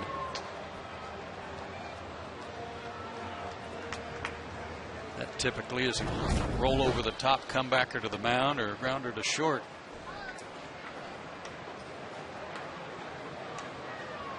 Here's Aaron Cunningham as Medlin throws over. Pretty good move. Chris has got a great move and quick feet. Cunningham put down a bunt in the 10th after Denorfia had led off with a single. Again, he throws over. Yes, that is Martin Prado playing first here in the 12th.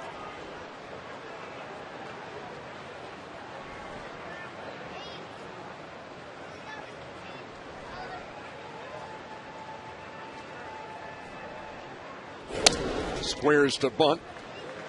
Can't connect. 0-1. He did sacrifice his last time.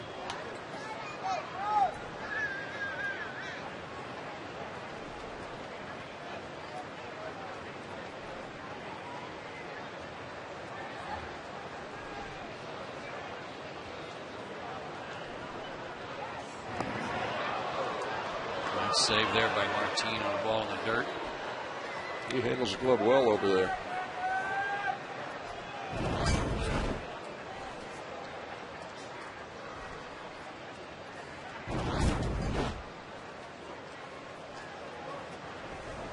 Padres about hit the Braves 11-10. We're all tied up at 4 in the 12th. Squares again can't get it down. 0-2. He's halfway running toward the mound to try to go get that bunt too.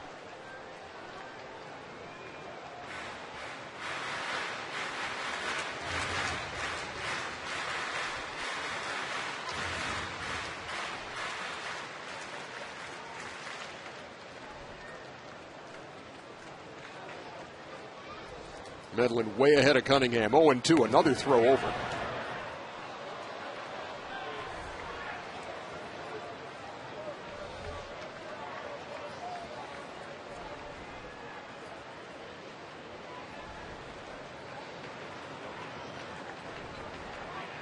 No balls, 2 strikes. Runner on in the 12th.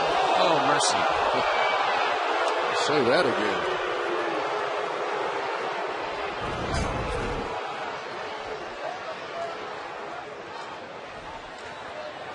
Two-seamer, he tried to get the run back to the corner. That was mighty close.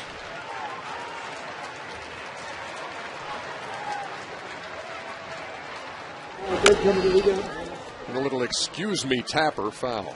Smart play by Brian there to let that spin foul. The Braves have played a 13-inning game this year. That at San Francisco.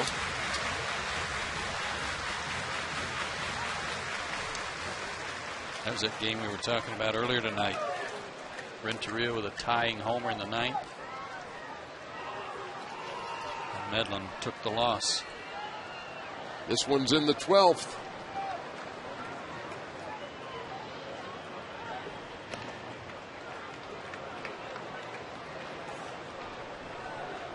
Once again, Denorfia hitting the ground over there at first as Medlin keeps him close. Aaron Cunningham waiting. That ball's hit to left. And Melky makes the play, one down. Well, off the bat, that looked like he was hit better than that. Must not have gotten it on the sweet spot.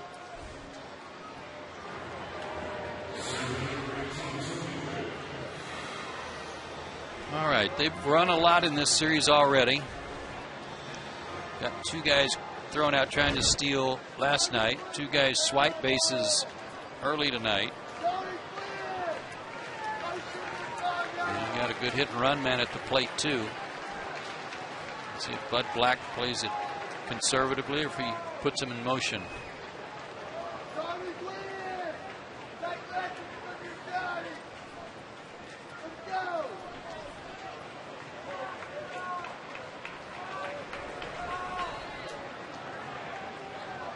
Wynn wants time. Struck out a couple of times tonight, flied out. Laid down a bunt in the 6th to move a runner over. Intentionally walked his last time. That was in the 10th.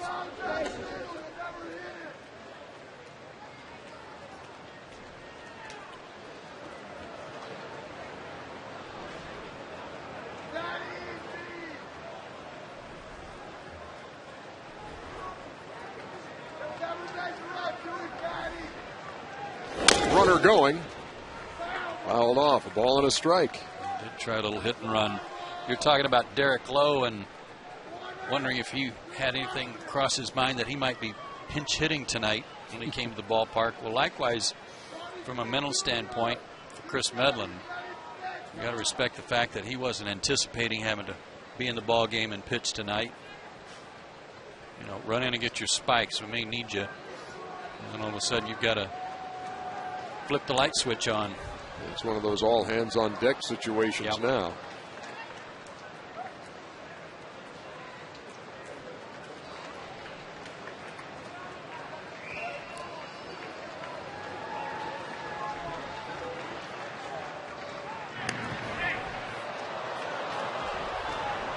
He has gone over there time and time and time again, and Denorfia wants to get himself all fixed up over there. Trying to wear him down a little bit. Nothing wrong with that. Yeah, do some up downs over there for you. Ball and a strike. And now 1-2.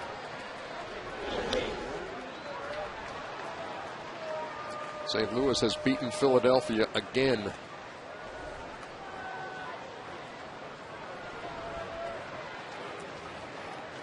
That helps. So at this present time, the Phillies 7.5 back, depending on what happens here.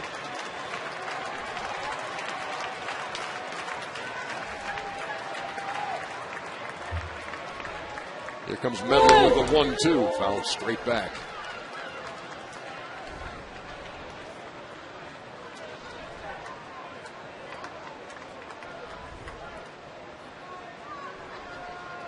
Padres appeared on the verge of dropping the first 2 games of this series. Braves led by 2. Billy Wagner on in the 9th.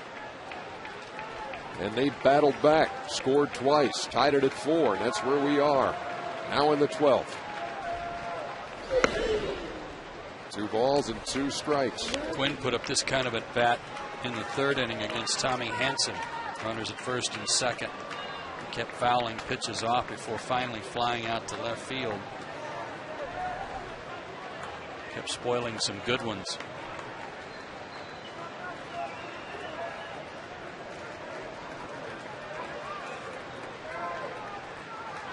He's on the move. Strike 3 and a stolen base. Brian had a little trouble getting that out of the glove. I think he got it out of the glove okay, Ernie. It just kind of came loose in his hand. He almost dropped it. Might have had a shot at him. But after he'd gotten it out of the glove, he actually had to look back to see if he still had it.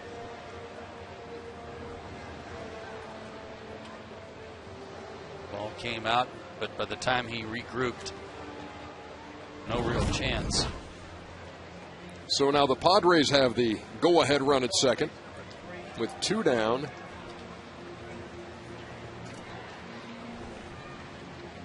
And Oscar Salazar at the plate.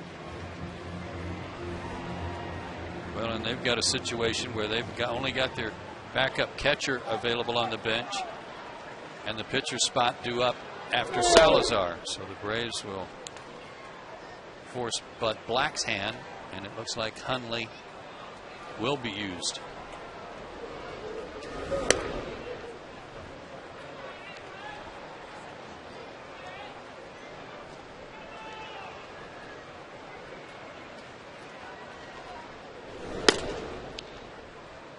And Heath Bell, their closer, is loosening up.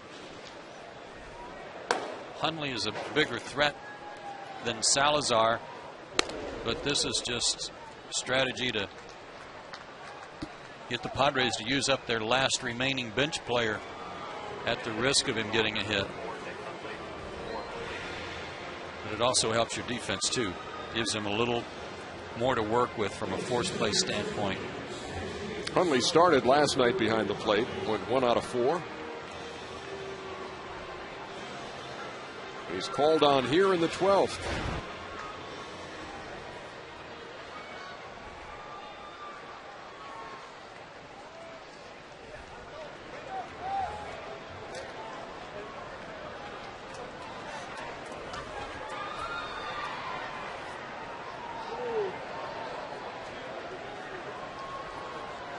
Hundley's faced Chris 1 time. He's 1 for 1 against him.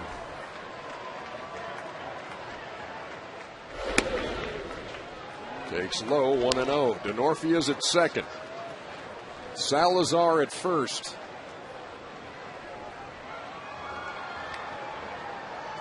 Chris Medlin trying to work out of trouble here in the 12th.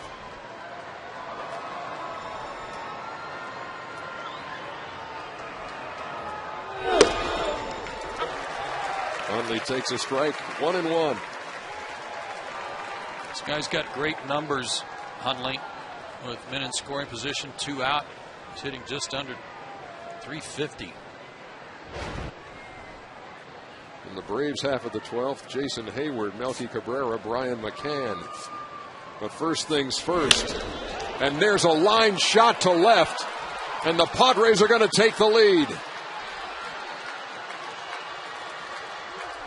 That's going to score 2 runs, and the Padres have come all the way back and lead at 6-4.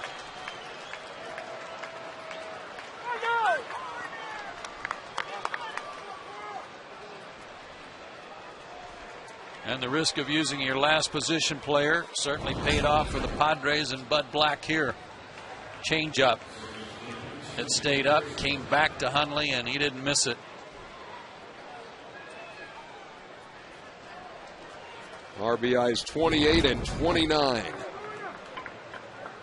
And it's San Diego by 2.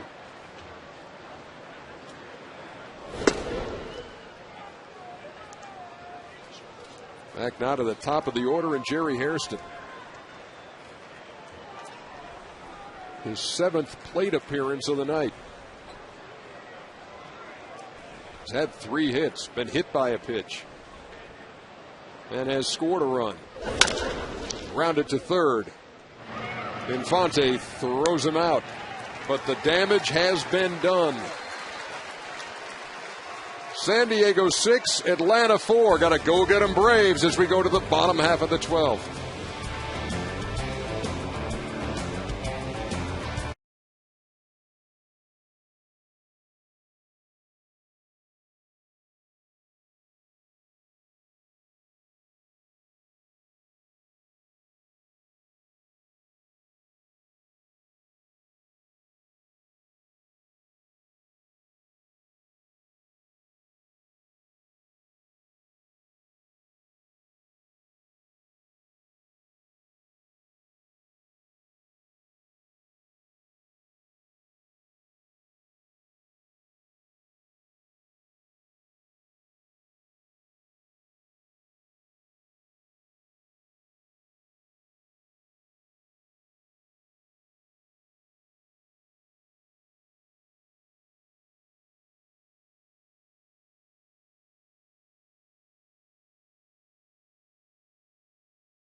Keith Bell.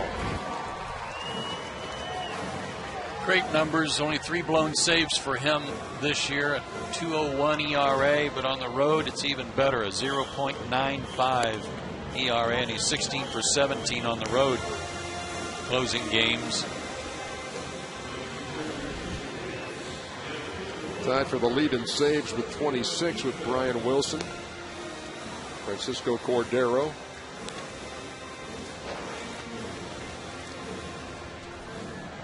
Great work, and his pals from the bullpen, more great work for the Padres since they came into work beginning the 6th inning. They've thrown 4-hit shutout ball.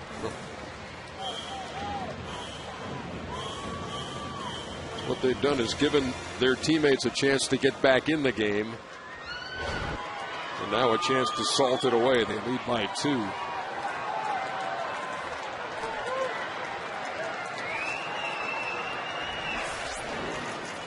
Jason Hayward has a couple of hits tonight. 5 over the last 2 nights. 95. Outside 1-0.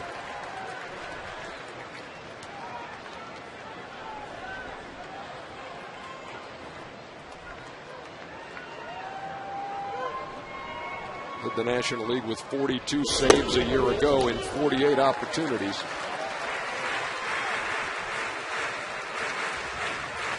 Braves used to see a lot of Heath Bell when he was in the bullpen for the Mets.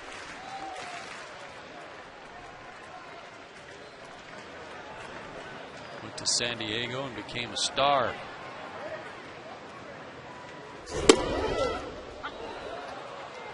Two balls and a strike. Did not blink at the prospect of having to follow a guy like Trevor Hoffman, too, with all his record-setting saves. Saying that, I got the opportunity, here I go. Right, and he was very respectful, too, of Trevor Hoffman after taking over that role. Knew they were big shoes to fill, but he's taken up the challenge. Fouled off right there at the plate. 2-2.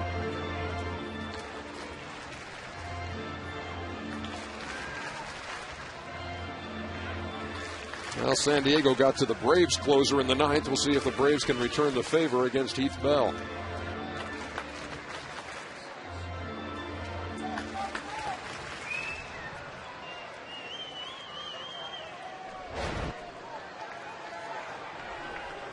27 times, at least 3 innings without allowing a run for their bullpen. All the Atlanta scoring came in the 3rd inning. We are in the 12th. Jason stays alive up there.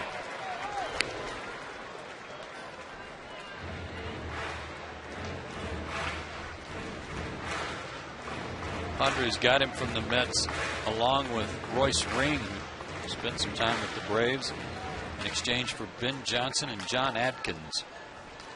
Don't know where Mr. Johnson and Adkins are, but everybody knows where Heath Bell is. Hayward goes down swinging for the first out of the 12th.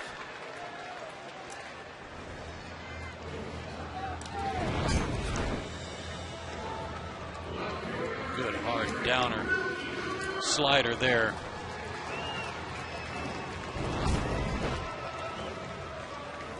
A shade under 14 hours from now, it'll be Chip and Joe with Game 3 of this series. If I'm finished packing. Melky Cabrera takes a strike, 0-1. Brian McCann on deck. Get somebody on base and bring that tying run to the plate. Boy. 94, 93, 94 or so on his fastball, and then that splitter. I'm not sure if it's a split or not. That seems the bottom seems to drop out of it, but he's also got a good slider.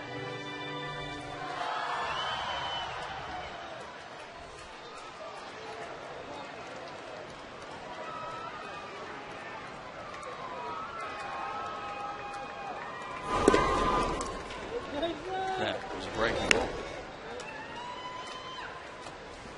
The count is 1-2. Bud Black, his Padres, on the verge of splitting the first 2 games of this series when they were on the verge of falling behind 2-0.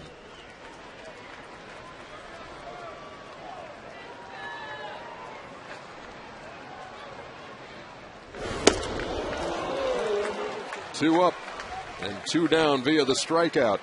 This is very much like a San Diego type game, where their bullpen comes in relief of a starter who had 1 bad inning, but they've completely shut the Braves down for the rest of the game and given their team a chance to catch up. Now, it didn't look likely that they were going to catch up, and certainly against an unlikely pitcher the way Billy Wagner's been pitching, but they did scramble and tie it up in the 9th. Last hope is Brian McCann, who back in the 3rd inning hit a 2-run homer, which gave the Braves a 4-2 lead. They have not scored since. 8 2/3 scoreless.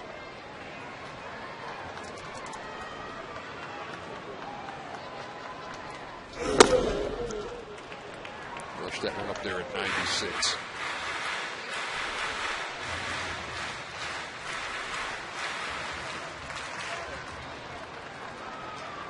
Bell 6'3", 250.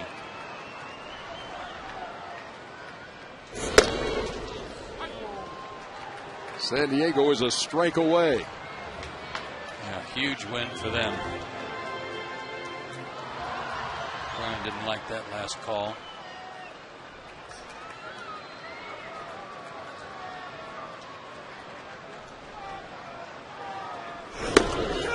And there it is. The San Diego Padres win a battle of wills here in Atlanta, scoring 2 in the 9th and 2 in the 12th to take it 6-4. Heath Bell now alone as the saves leader in the National League. We'll be back.